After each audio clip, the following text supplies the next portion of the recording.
আল্লাহ তাআলা ডাক দেয়া বলে বান্দা আমি আল্লাহকে মহব্বতের বন্ধু যদি বানাইতে চাও তাহলে কেমনে বানাইবা জানো আল্লাহ তাআলা বলে বান্দা ইন্না আকরামাকুম ইনদাল্লাহি আতকাকুম তোমার অন্তরটার ভিতরে আমি আল্লাহর ভয় ঢুকাও এর অন্য মানুষের ভয় না আগে ঢুকাইবা আমি আল্লাহর ভয় আমি আল্লাহর ভয় যখন তোমার অন্তরটার ভিতরে ঢুকাইবা তখন তোমার টাইটেল হবে মুত্তাকিন এরপরে আমি আল্লাহ তোমাকে রহমত প্রাপ্ত বান্দা বানায় দিব এ কেমনে বানাইবো জানো এ তোমার সামনে একটা গুনার পরিবেশ হাজির হয় মনে করো একটা ঘুষ খাওয়ার পরিবেশ হাজির হয়ে গেল ওই জায়গার মধ্যে অন্য কেউ নাই তোমাকে বাধা দেওয়ার কেউ নাই ওই সময় যদি তুমি তোমার মনকে বুঝাইয়া বলো রে মন ওই কিয়ামতের মাঠে আল্লাহ তাআলা তোকে ধরবে জবাব দেওয়া লাগবে ঘুষ কেন খাইলা আল্লাহ বলে বান্দা ওই ঘুষ খাওয়ার সময় হালতের ভিতরে দুনিয়ার কোন মানুষের ভয় না একমাত্র আমি আল্লাহর কথা চিন্তা করে যখন অন্তরে ভয় ঢুকাইয়া সুদ খাওয়া থেকে নিজেকে বাঁচাইবা তখনই আমি আল্লাহ তোমার মহব্বতের বন্ধু হয়ে যাব আল্লাহ তাআলা বলে ওই সময় আমি আল্লাহ তাআলা তোমার বন্ধু হয়ে যাব ওই সময় আমি আল্লাহ তোমার জন্য রহমতের দরজা খুলে দিব আমি আল্লাহ মনকে বুঝাইবো আমি আল্লাহ কেন খুশি হইব জানো আমি আল্লাহ ফেরেশতাদেরকে বলবো ফেরেশতার দল আমার বান্দা এই গুনাহ থেকে বাঁচলো আমার বান্দা দুনিয়ার কোন ভয়ে গুনাহ থেকে বাঁচে নাই আমার বান্দা আমার ভয়ে গুনাহ ছাড়লো আমার কিয়ামতের মাঠের ভয়ে গুনাহ থেকে বাঁচলো আল্লাহ তাআলা বলে বান্দা আমি আল্লাহ আমার বান্দার উপর রাজি হয়ে গেলাম তোমরা ফেরেশতারাও আমার বান্দার উপর রাজি হয়ে যাও তখন দেখা যায় ওই রহমতের ফেরেশতারা মরণ পর্যন্ত তোমার বন্ধু হয়ে যায় ওই রহমতের ফেরেশতারা তোমার জন্য দোয়া করতে থাকে আল্লাহ ওই মানুষটাকে জান্নাতি বানাও ওই মানুষটা বিপদে পড়ার পরে রহমতের ফেরেশতারা দোয়া করে আল্লাহ তাআলা তুমি না বলছো মানুষটাকে তুমি ভালোবাসো আমাদেরকেও বলছো ভালোবাসার জন্য আল্লাহ আমরা দোয়া করতেছি ওই বান্দাটা তোমার কত কঠিন বিপদের সম্মুখীন হইল আল্লাহ তোমার বান্দাটাকে বিপদ থেকে বাঁচায়া দাও আল্লাহর পয়গম্বর বলে এই দুনিয়ার কোন মানুষের দোয়া যদি কবুল নাও হয় আল্লাহর ফেরেশতাদের দোয়ার বরকতে আল্লাহ তাআলা তোমাকে বিপদ মুক্তি জীবন দান করবে আল্লাহর ফেরেশতারা তোমাদের জন্য দোয়া করে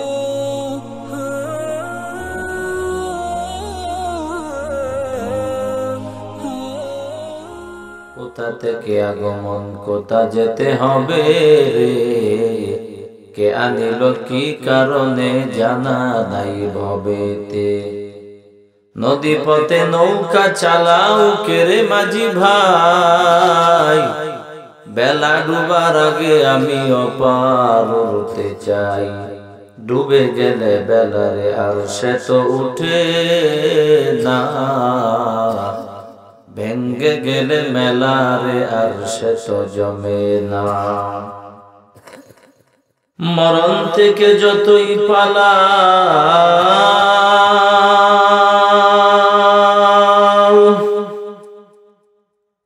মরণ তোমায়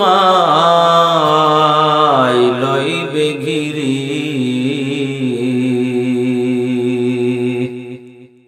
যদিও সদূর আকাশ পড়ে লুকাও সাথেই লাগে শিরি আইনা মা তাকুনু ইউদরিকুমুল মাউতু ওয়ালাউ কুনতুম ফি বুরুজিম মুশাইয়াদা আলহামদুলিল্লাহ নিহায়াত কাবিল ইহতারাম চাঁদপুর উত্তরহাটি সোনার মদিনা যুব সংঘের উদ্যোগে আয়োজিত বার্ষিক ইসলামী মহাসম্মেলন 10 ফেব্রুয়ারি 2021 ইংরেজি রোজ বুধবার বরকতি রহমতি মাহফিলের অত্যন্ত শ্রদ্ধেভাজন সদরে মুহতারাম জাতির মাতার মুকুট হযরত উলামা ইকরাম মুরব্বিয়ান আওয়াম কলিজার টুকরা সমবয়সী যুবক বন্ধুগণ স্নেহের ছোট ভাই পর্দার অন্তরালে অবস্থানরত শ্রদ্ধেয় সম্মানিতা মা বোনেরা আল্লাহ পাক রব্বুল আলামিনের দরবারে লাখ কোটি শুকর ও সুজুদ যে আল্লাহ পাক মায়া মহব্বত করে দয়া করে ভালোবেসে 10 মায়ের 10 সন্তানকে আপন হয়ে আল্লাহ পাকের আশিকিন জাকিরিন শাকিরিন মুহিব্বিন বান্দাদের সাথে জান্নাতি বরকতি রহমতি ফজিলতপূর্ণ পরিবেশে কোরআন ও হাদিসের আলোচনা শোনার জন্য বলার জন্য যে আল্লাহ পাক আমাদেরকে তৌফিকটুকু দান করেছেন, নিয়ামতের শুকর আদায় করে উচ্চ আওয়াজে সকলেই মুহাব্বতে পড়ি আলহামদুলিল্লাহ।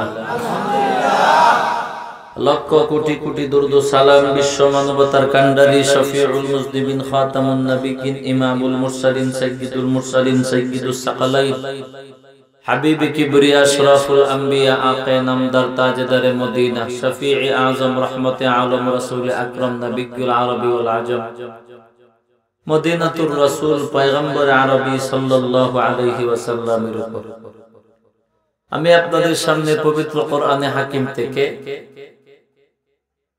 একটি আয়াতে কারিমা তিলাওয়াত করলাম। নবী পাকের জবান মোবারক থেকে নিঃসৃত হাদিসে পাক থেকে একটি হাদিস তিলাওয়াত করলাম। দুটিকে সামনে রেখে কিছুক্ষণ সময় কথা বলার চেষ্টা করব ইনশাআল্লাহ। আল্লাহ পাক আমাকে মনোযোগ দিয়া মুহাব্বতের সাথে বুঝাবার উদ্দেশ্যে বলার, আপনাদেরকেও মুহাব্বতের সাথে মনোযোগ দিয়া বুঝার উদ্দেশ্যে শ্রবণ করার তৌফিক দান করুন। মুহাব্বতে বলি আমিন। দেখেন, পৃথিবীতে আমরা দুই চোখে যেগুলি জিনিস দেখি সমস্ত কিছুর একটা নির্ধারিত নীতিমালা আছে না নাই? হাল চাষ করবেন, একটা নীতিমালা আছে। আপনি ধান করবেন, এটার নীতিমালা আছে। বিল্ডিং করবেন, নীতিমালা আছে। নির্বাচন করবেন, নীতিমালা আছে। আছে না? যদি আমরা নির্বাচনের নীতিমালা মানি না, এটা ভিন্ন।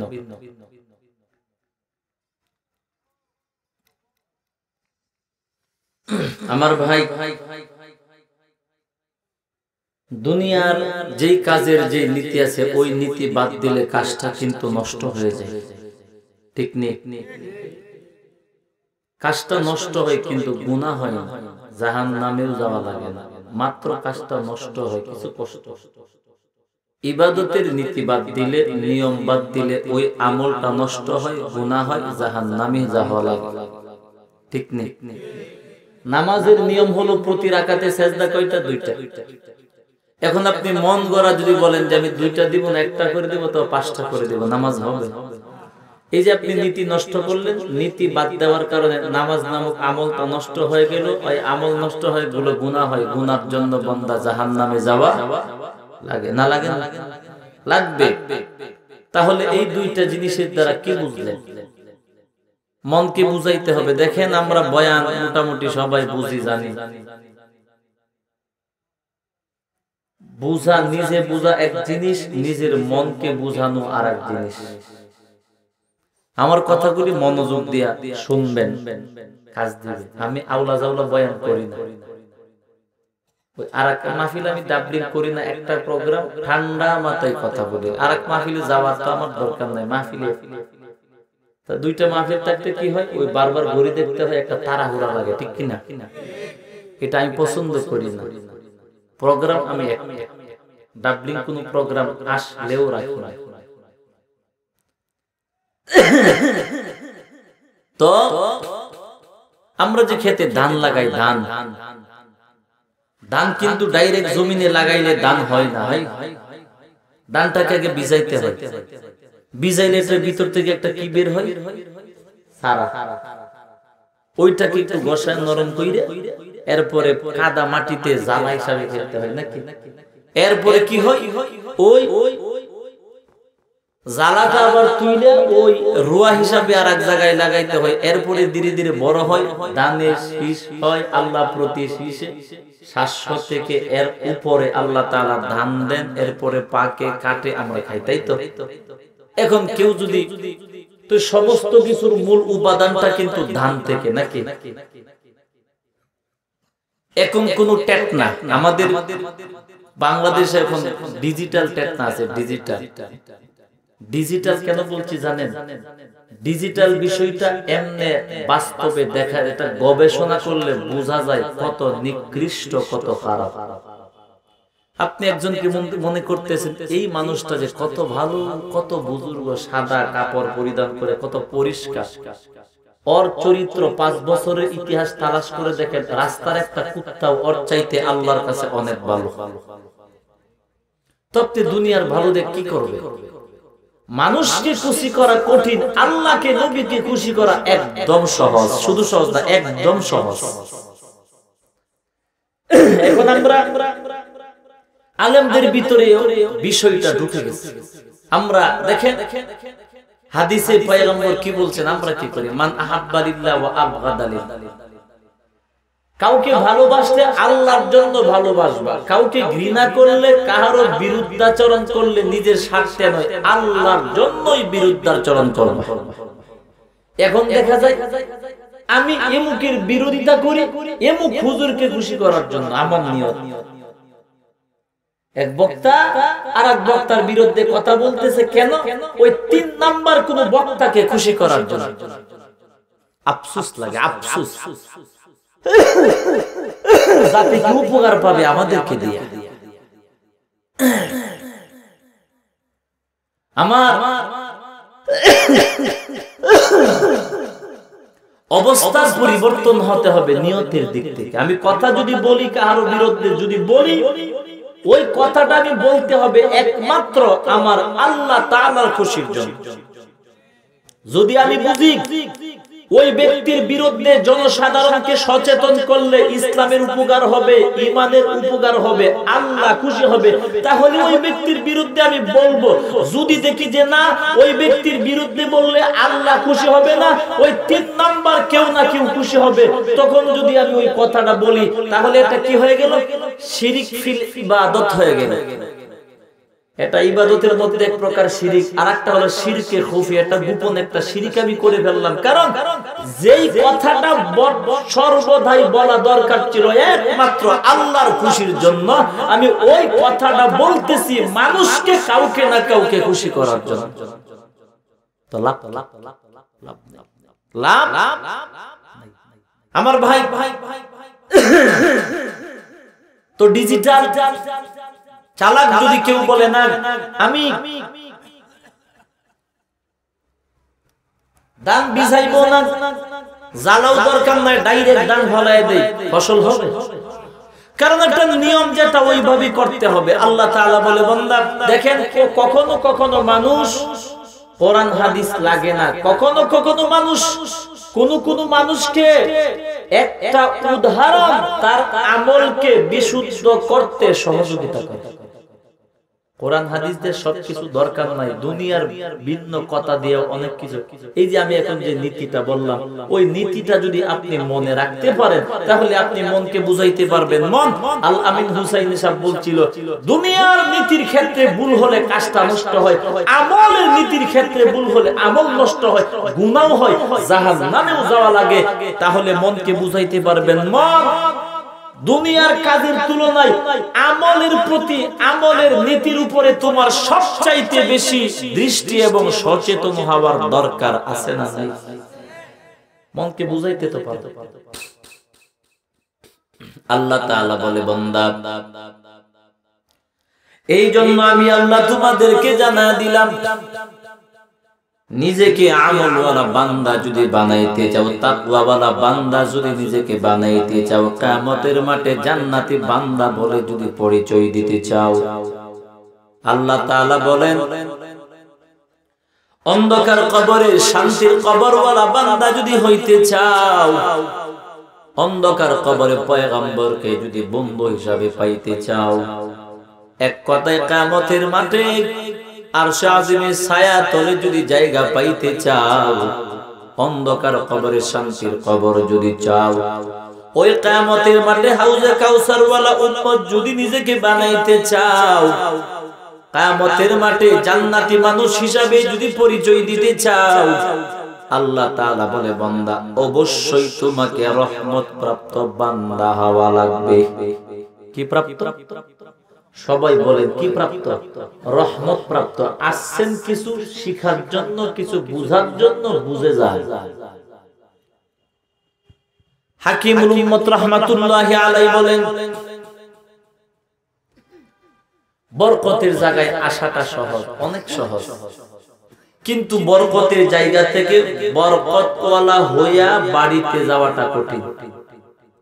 এটা বরকতের জায়গা, আসতে পারছে অনেকে, এরপরে দেখবেন শেষ পর্যন্ত অনেকে দুয়ার আগে আউট হয়ে যাবে, আছে না নাই?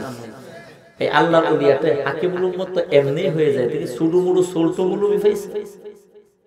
হাকিমুল উম্মত এমনি হইছে না, অনেক মুজাহাদা মুশাহাদা করতে করতে করতে করতে আল্লাহ তাআলা হাকিমুল উম্মত, উম্মতের হাকিম আল্লাহ বানায় দিয়েছে।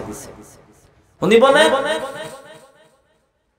বরকতের জায়গায় আসাটা সহজ, বরকতওয়ালা হইয়া বরকত নিয়া বাড়িতে যাওয়াটা কঠিন, এটা সবাই পারে না।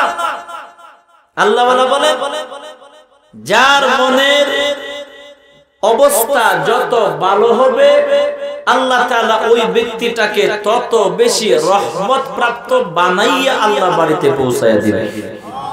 এটা আপনার মনের উপর নির্ভর করবে, মনের উপর।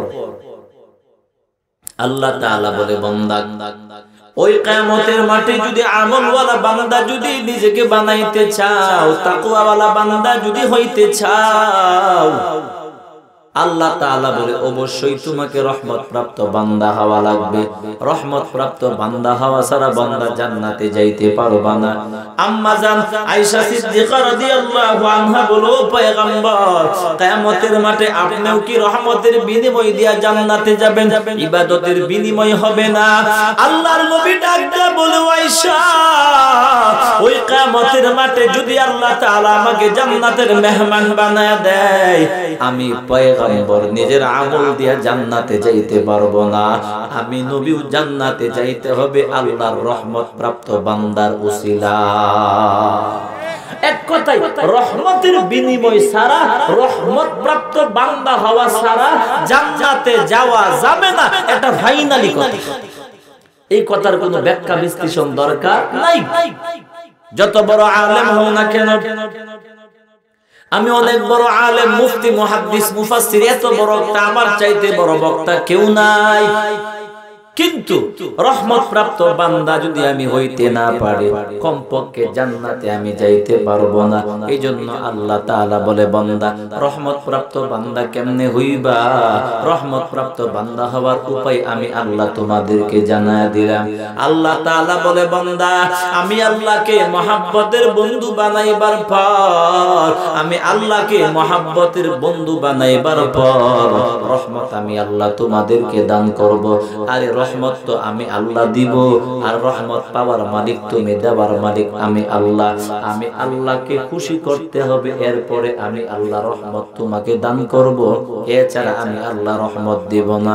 আল্লাহ তাআলা বলেন আমি আল্লাহর সঙ্গে বন্ধুত্ব স্থাপন করতে যদি চাও, দুনিয়ার বাহ্যিক কোন শক্তি দিয়া পারবা না, তোমার ক্ষমতা দিয়ে আমি আল্লাহকে বন্ধু বানাইতে পারবা না।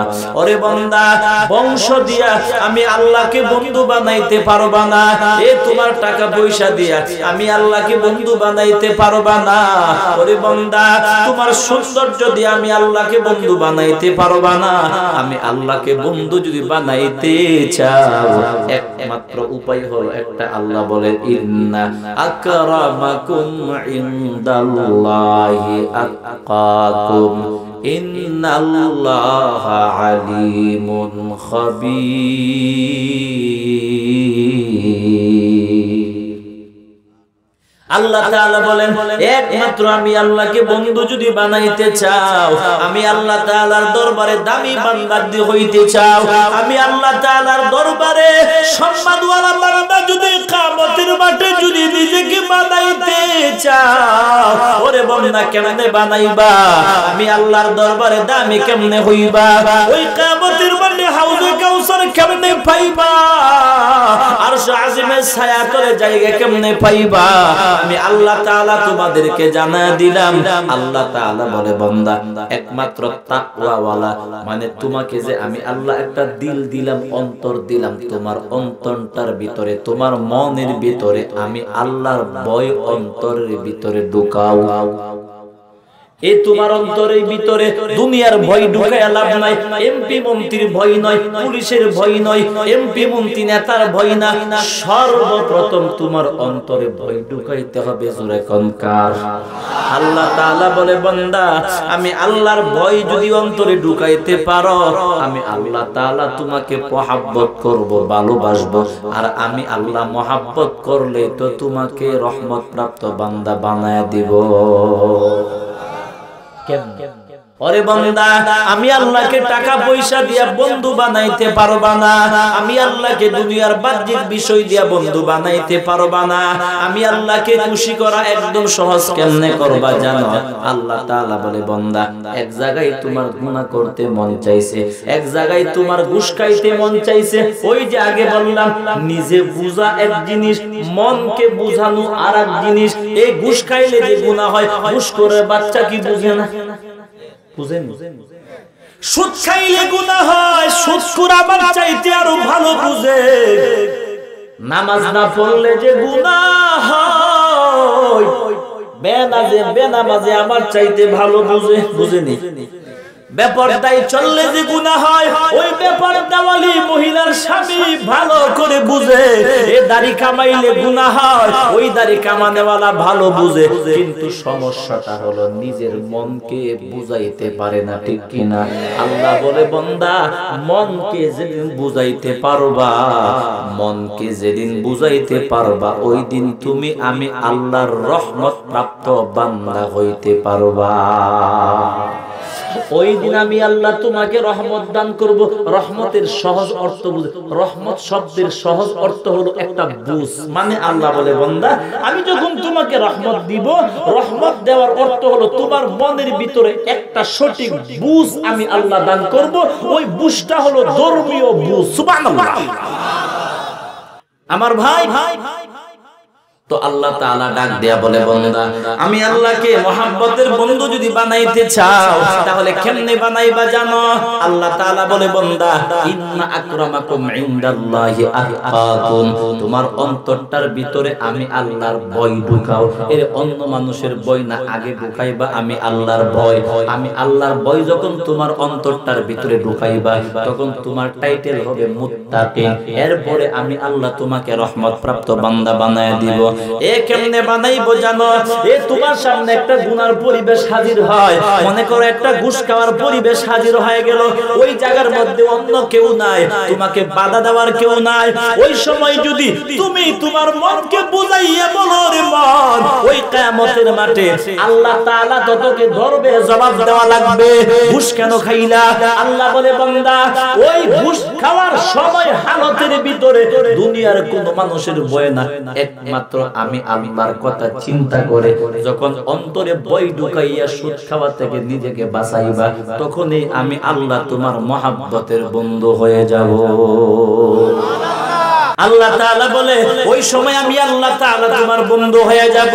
ওই সময় আমি আল্লাহ তোমার জন্য রহমতের দরজা খুলে দিব। আমি আল্লাহ মনকে বুঝাইব। আমি আল্লাহ কেন খুশি হইব জানো? আমি আল্লাহ ফেরেশতাদেরকে বলবো, ফেরেশতার দল আমার বান্দা এই গুনাহ থেকে বাঁচলো।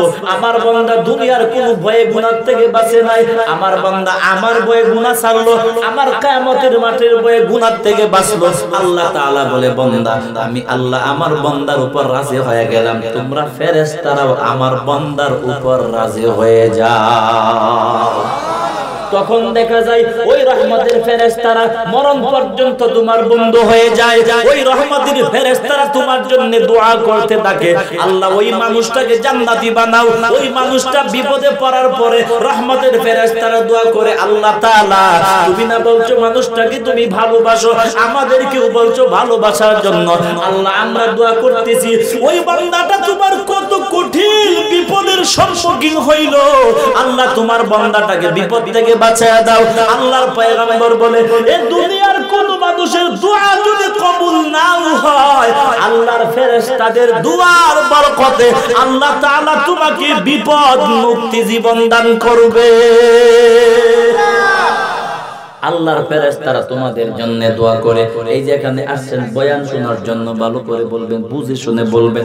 এখানে আসছেন আপনার বিবি কি আপনার জন্য দোয়া করতেছে? আপনার মা করে না, কেউ না। পয়গম্বর বলেন কোরআন হাদিসের বয়ান যে শুনতে আসলা, যতক্ষণ পর্যন্ত বয়ান শুনবা ততক্ষণ পর্যন্ত ফেরেশতা তো আছে। রাসূল বলেন গর্তের যে পিপিলিকা পিঁপড়া কি রাসূল বলেন গর্তের পিপিলিকা পর্যন্ত তোমাদের জন্য দোয়া করে, আল্লাহ এই মানুষগুলি তোমার খুশির জন্য কোরআনের বয়ান শুনতেছে, আল্লাহ তুমি তাদেরকে মাফ করে দাও। সুবহানাল্লাহ। قال النبي صلى الله عليه وسلم من سلك طريقا يلتمس فيه علما سهل الله له به طريقا الى الجنه। পয়গম্বর বলেন ইলমে দ্বীন শিখার জন্য যারা ঘর থেকে বের হয়, নিজেকে আমলওয়ালা বানাবার জন্য, নিজেকে জান্নাতি বানাবার জন্য, আল্লাহর মাহবুব বান্দা বানাবার জন্য, আমি নবীর খাঁটি উম্মত বানাবার জন্য যারা ঘর থেকে বের হয় ইলমে দ্বীন শিখার জন্য, ওই ইলমে দ্বীন শিখার জায়গাটা মাদ্রাসা হতে পারে, ওয়াজ মাহফিল হতে পারে, আল্লাহ ওয়ালার খানকা হতে পারে, জিকিরের মাজলিস হতে পারে, এক কথায় যে কোনো জায়গার মধ্যে যাইবা ইলমে দ্বীন শিখার জন্য। পয়গম্বর বলে আল্লাহ তাআলা তাদের সবার জন্য জান্নাতের পথ আল্লাহ তাআলা সহজ বানায়া দেয়। পয়গম্বর একটু বাড়ায় বলেন قالن নবী সাল্লাল্লাহু আলাইহি ওয়াসাল্লাম মান ইগতাররা কদমাহু হারামাল্লাহু আলান নার। পয়গম্বর বলে যেই দুইটা পাও দিয়ে হাইটা কোরআনের মাহফিলে আসলা, পয়গম্বর বলে উম্মত ওই দুইটা পায়ের জন্য কিয়ামতের মাটি জাহান্নামের আগুন হারাম। এটা ফজিলত আছে, তুই ফজিলতটা আপনি বুঝতে হবে না, আপনার মনকে বুঝাইতে হবে। মনকে ওই যে বললাম ঘুষখোর আমার চেয়ে ওয়াজ আরো বেশি জনকে দেখেন জিগায়, কিন্তু সে বুঝে ঘুষ খাওয়া যে গুনাহ, মনকে বুঝাইতে, মনকে যেদিন বুঝাইতে পারবে ওই দিন অবশ্যই সে সুদ থেকে ঘুষ থেকে বাইচা জান্নাতি মানুষ হতে পারবে। মনকে যারা বুঝাইতে পারছে ওরা শাইখে হবিগঞ্জি হইছে। মনকে না বুঝাইতে পারলে আল্লাহওয়ালা হওয়া যায় না, এটা সম্ভব না। নফসের বিরুদ্ধে মুজাহাদা করেই আল্লাহর বন্ধু হওয়া লাগে। মনকে যারা বুঝাইতে পারছে শাইখে গহরপুরি হয়ে গেছে, এই মনকে যারা বুঝাইতে পারছে শাইখে হবিগঞ্জি হয়ে গেছে, ওই মনকে যারা বুঝাইতে পারছে শাইখে কাতিয়া হয়ে গেছে, মনকে যারা বুঝাইতে পারছে শাইখে কুলিয়া হয়ে গেছে। ঠিক কি না জোরে কোন? আল্লাহ তাআলা বলে বান্দা আমি আল্লাহকে চিনবা, আমি আল্লাহকে মহাব্বতের বন্ধু বানাইবা কেমনে? অন্তরের ভিতরে তাকওয়াওয়ালা জীবন ঢুকাইয়া, এই তোমার অন্তরের ভিতরে আমি আল্লাহর ভয় ঢুকাইয়া, তারপরে আমি আল্লাহকে মহাব্বতের বন্ধু বানাইবা। আমি আল্লাহকে যখন তুমি ভয় করবা তখন আমি আল্লাহ তোমাকে অটোমেটিকলি বন্ধু বানায় নিব। ও নবীর উম্মতের দল, আল্লাহ তাআলা বলে বান্দা মনকে যেদিন বুঝাইতে পারবা, মনকে যেদিন বুঝাইতে পারবা যে মন তোর সত্যিকার অর্থে আপন হলো একমাত্র বিশ্ব নবী এবং আল্লাহ, এছাড়া তোর আপন আসলে কেউ নাই। মনকে তুমি যেদিন বুঝাইতে পারবা ওরে মন তোর এক নাম্বার মহাব্বতের বন্ধু আল্লাহর কোরআন, আল্লাহর মহাব্বতের বন্ধু নবী মহাব্বতের বন্ধু। মানে মনকে যেদিন তুমি ভালো মন্দটা বুঝাইতে সক্ষম হইবা, আল্লাহ তাআলা বলেন ওই দিন আমি আল্লাহ তোর উপর খুশি হইয়া আমি আল্লাহ তোর অন্তরটার ভিতরে রহমত আমি আল্লাহ দান করব। রহমত দান করার পরে দেখবা তোমার মনটা কেন জানি আমলের দিকে টানবে, আমলের দিকে, আমল বলা হইতে পারবে। সুবহানাল্লাহ। এজন্য ভাই আল্লাহ বলে বান্দা মনকে বুঝাও, মনকে বুঝাইতে না পারলে তো কোনো লাভ নাই, আগে মনকে বুঝাইতে হবে। এই বিষয়টি আল্লাহ তাআলা বলে বান্দা আমি আল্লাহর কাছে দামি হওয়ার জন্য, আমি আল্লাহর কাছে সম্মানওয়ালা হওয়ার জন্য, জান্নাতি মানুষ হওয়ার জন্য সর্বপ্রথম তোমাকে রহমত প্রাপ্ত বান্দা হতে হবে। আর রহমত পাওয়ার জন্য কি করতে হবে? সর্বপ্রথম তোমার এই দিলটার ভিতরে সবার আগে ভয় ঢুকাইতে হবে। কার? আল্লাহ তাআলা বলে আমার ভয় ঢুকাও, তাহলে আমি আল্লাহ এমনিই তোমাকে মহাব্বতের বান্দা হিসাবে কবুল করে নেব। সুবহানাল্লাহ। তাহলে আমরা রহমত পাওয়ার জন্য জান্নাতি হওয়ার দরকার আছে তো? আল্লাহ তাআলা কবুল করুক, বলেন আমিন। দেখেন কিয়ামতের মাঠে বাহ্যিক বিষয় দিয়া লম্বা পাগড়ি জুব্বা সুন্দর সাজসজ্জা দিয়া আল্লাহ জান্নাতি হওয়া যাবে না। আল্লাহ তাআলা বলে কিয়ামতের মাঠে যার ভিতরে তাকওয়া যত বেশি ছিল ওই মানুষটাকে তত আগে আমি আল্লাহ জান্নাতের মেহমান বানায় দিব। সুবহানাল্লাহ। রহমত প্রাপ্ত। কি প্রাপ্ত ভাই? সবকিছুর মূল। ওই যে বললাম, তুমি যত বড় হাস্তি হও না কেন, যত বড় কিছু হও, রহমত প্রাপ্ত বান্দা যতদিন হইতে পারবা না, জান্নাতে যাওয়া সম্ভব হবে না। কিন্তু অনেক মানুষ রহমত প্রাপ্ত বান্দা, ওর শার্টটা ছিঁড়া, একদম ছিঁড়া লুঙ্গি পরিধান করে রিকশা চালায়, অন্যের বাড়িতে কাজ করে, একদম দুর্বল, একদম গরিব মানুষ, এলাকার মানুষ তারে দাম দেয় না, এলাকার মানুষ তারে ভালো করে জিজ্ঞাসাও করে না। কিন্তু দেখা যাবে কিয়ামতের মাঠে ওই মানুষটাকে আল্লাহ সবার আগে আরশে আজিমের ছায়া তলে ডাইকে হাজির করে দিয়া বলবে, আল্লাহ বলবে, বান্দা আয় আয়, আমি আল্লাহর আরশে আজিমের ছায়া তোদের জন্য পাগল। আল্লাহ তাআলা বলবে, কই আমি আল্লাহ কি ভয় করতে वाला মুত্তাকিদের দল কই?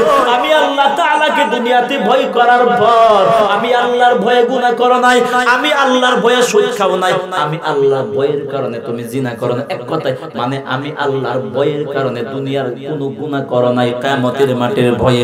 আল্লাহ তাআলা বলবে, মুত্তাকিনের দল কই? আজকে আসো, কিয়ামতের মাঠে আমি আল্লাহ তোমার বন্ধু আরশে আজিমের ছায়ার তলে হাজির হয়ে যাও। আল্লাহর ফেরেশতারা ওই মুত্তাকিন মানুষদেরকে, রহমত প্রাপ্ত বান্দাদেরকে ধইরা ধইরা আল্লাহর ফেরেশতারা বলবে, চল আরশে আজিমের ছায়ার নিচে চল। নবী বলেন, ওই সময় দুনিয়ার একদল বেআকলি দনির বাচ্চারা, ওরাও পাগল হয়ে ওই পিছে পিছে ইতিমের মতো, ভিক্ষুকের মতো পিছে পিছে ছুটবে আরশে আজিমের ছায়ার তলে। আল্লাহর ফেরেশতারা গার ধইরা ধাক্কা দিয়ে গাটটা বেহা কইরা কইবে, ওই শয়তান তুই না, তুই ওই জাহান্নামে যা, তোর জায়গা এখানে না, তোর জায়গা জাহান্নাম। কারণ তুই দুনিয়াতে ফেরেশতাদের গোমা, আর এই লোকটা দুনিয়াতে গরিব ছিল, রিকশা চালাইতো, এই লোকটা তো কোনো দামি ছিল না, তো ওই এত নরমাল লোকটারে তুমি আরশে আজিমের ছায়ার তলে নিয়ে যাইতেছো আর আমাকে নিতেছো না। আল্লাহর ফেরেশতারা বলবে, এই দুনিয়াতে লোকটা দরবার ছিল, ওই কিয়ামতের মাঠে এই লোকটা তোর চাইতে কোটি গুণ সম্মানে আল্লাহর স্পেশাল মেহমান। সুবহানাল্লাহ।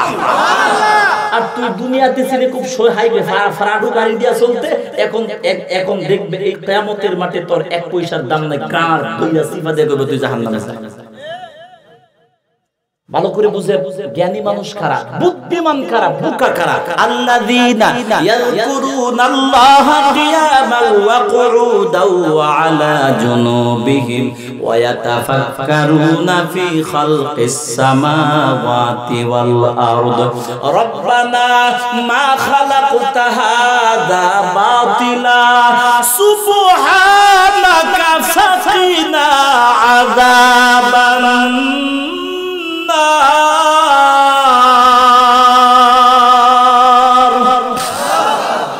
দেখেন আল্লাহ বলে জ্ঞানী কারা? যারা সব সময় সর্বহালতে, মানুষের সাধারণত তিনটা হালত, আল্লাযীনা ইয়াকুলুল্লাহ কিয়ামা ওয়া কুউদা ওয়া আলা জুনুবিহিম।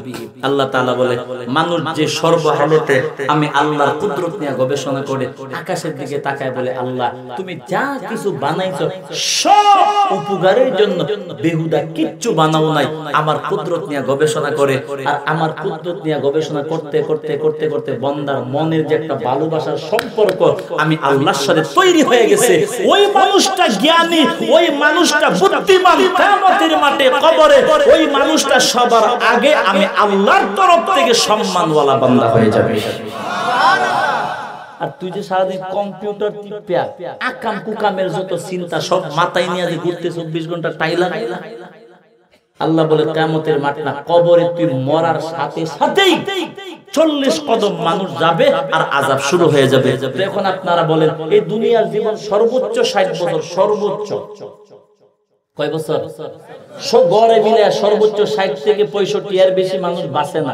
বাস্তবতায় এটা একটা ব্যাখ্যা আছে, আলিফ লাম মিম যালিকাল কিতাবু লা রাইবা ফি।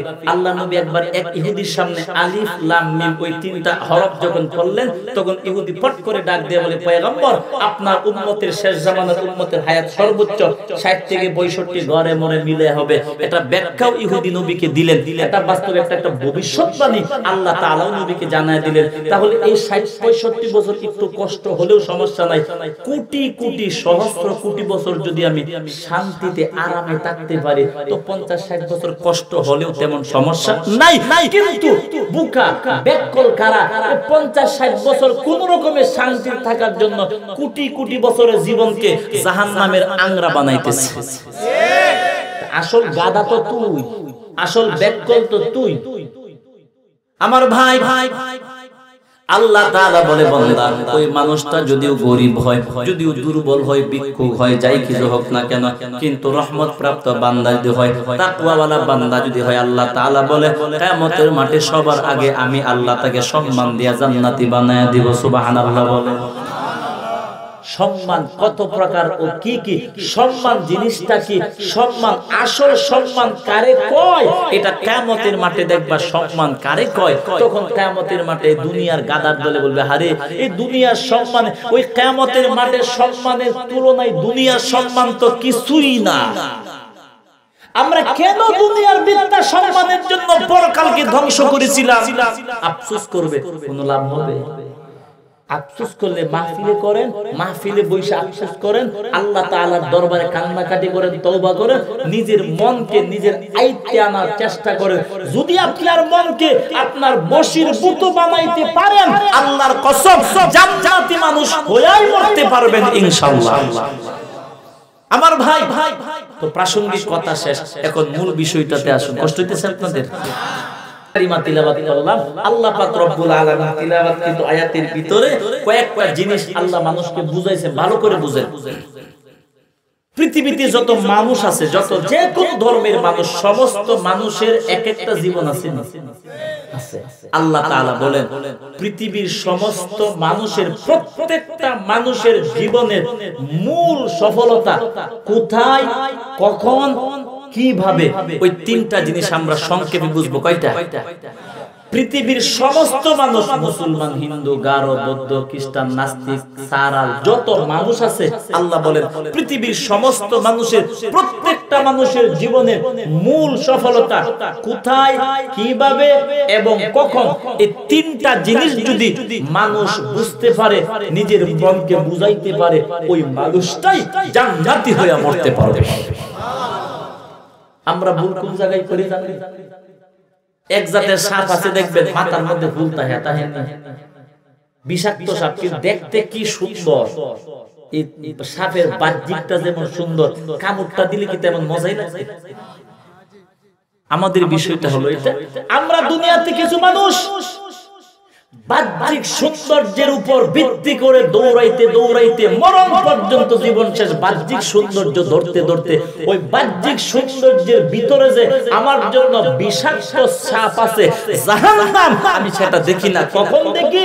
মালাকুল মউত যখন আসে আমাকে ধরার জন্য, তখন আমি বুঝি হারে গোটা জিন্দেগিটা তো আমি ওই ফুলওয়ালা সাপের পিছে দৌড়াইলাম, ভিতরে তো মূলত বিষ। আফসোস করলে লাভ নাই। তখন আমার বলার বিষয়টা হলো আমরা ভুলটা কোন জায়গায় করি? আমার জীবনের, আমার গোটা জীবনের বিফলতাগুলিকে, ক্ষতিগুলিকে আমি সফলতা মনে কইরা ওইটার পিছে মরণ পর্যন্ত দৌড়াই। দৌড়ানোর পরে দেখি যে না, সারা জীবন যেটার পিছে মরণ পর্যন্ত দৌড়াইছিলাম এটা আসলে সফলতা না, পুরাটাই বিফলতা।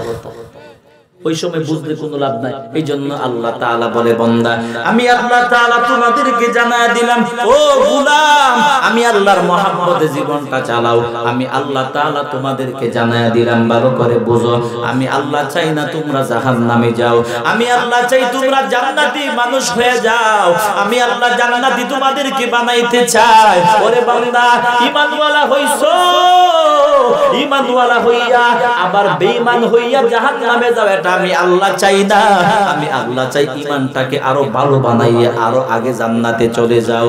ও নবীর উম্মতের দল, আল্লাহ তাআলা বলে বান্দা তোমাদের প্রত্যেকটা মানুষের জীবনের মূল সফলতা কোথায় এবং কিভাবে এবং কখন, ওই বিষয়টা আমি আল্লাহ তোমাদেরকে জানায়া দেই। ওই বিষয়টা তোমরা সবাই যার যার মনকে বুঝাও, এরপর ওই অনুযায়ী আমল করে চলো। জান্নাতি মানুষ হয়ে আশা করা যায় তোমরা কবরে আসতে পারবা। আল্লাহ তাআলা বলে বান্দা এই পৃথিবীতে যত মানুষ আছে, সমস্ত মানুষের প্রত্যেকটা জীবন, প্রত্যেকটা জীবনের মূল সফলতা হলো আমি আল্লাহ তাআলার জান্নাত।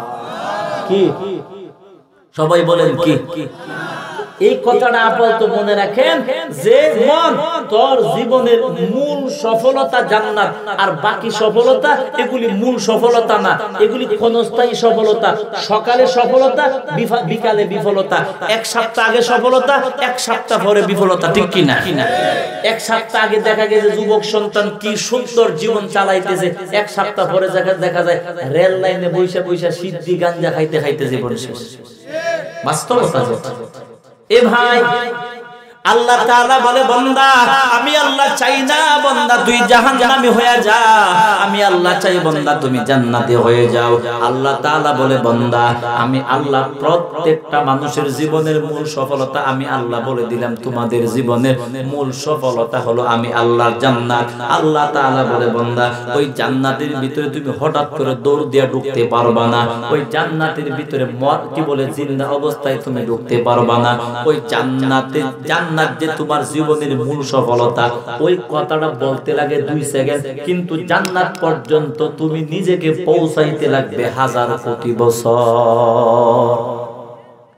এখান থেকে ঢাকা কেউ যদি বলে মা আমি এখন, কেউ যদি সন্তান বলে মা আমি ঢাকা বসুন্ধরা শপিং কমপ্লেক্সে যাব, ওই কথাটা বলতে 2 সেকেন্ড লাগে, কিন্তু সন্তানটা ঢাকা বসুন্ধরা কমপ্লেক্সে পর্যন্ত পৌঁছাইতে কি 2 সেকেন্ড লাগবে?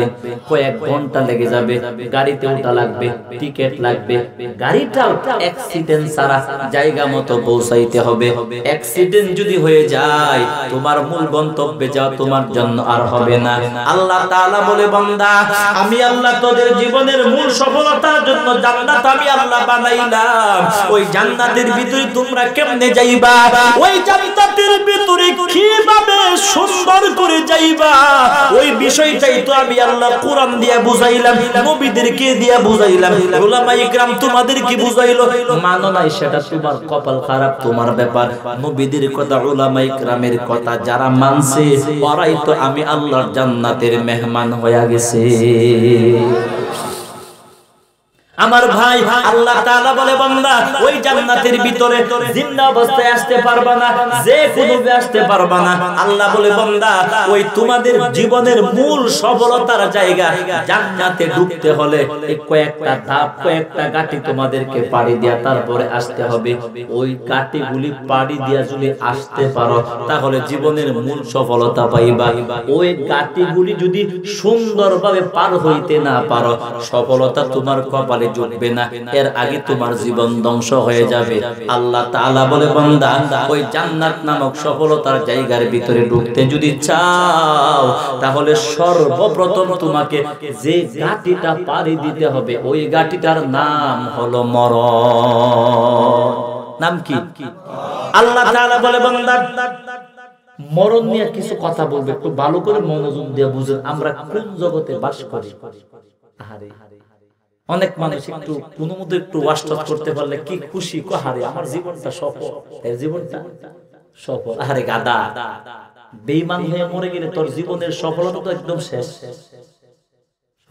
বালাকটা মসজিদে চাকরি পাইলে কয় দুস্তুর দোয়া করিস আমার জীবনটা সফল হয়ে গেছে। আল্লাহ তাআলা বলে ভুল, এটা দুনিয়ার সফলতা, এখন আছে তখন নাই, তখন আছে তখন নাই। তোমার মূল সফলতা তো ওইটা যে সফলতার শুরু হবে শেষ হবে না। সুবহানাল্লাহ, ঠিক কি না? এটা মূল জিনিস আমার ভাই। আল্লাহ তাআলা বলে বান্দা জান্নাতের সফলতার জায়গার ভিতরে যদি ঢুকতে চাও সর্বপ্রথম গাটি তোমাকে পাড়ি দেওয়া লাগবে, তোমার মরণ হওয়া লাগবে, কারণ জিন্দা অবস্থায় তুমি জান্নাতে ঢুকতে পারবা না। এখন আল্লাহ তাআলা বলে বান্দা মরণের গাটি তোমাকে পাড়ি দেওয়া লাগবে। শুধু মরণের গাটি পাড়ি দিলে হবে না, তোমার মরণের গাটিটা ঈমানওয়ালা হইয়া পাড়ি দেওয়া লাগবে।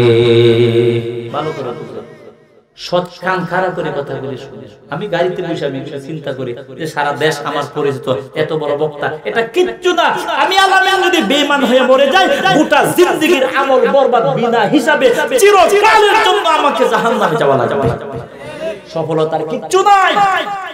আমার সফলতা তো মরণের ঈমান নিয়ে মরতে যদি পারি সফলতা মাত্র শুরু হইল, মাত্র হইল।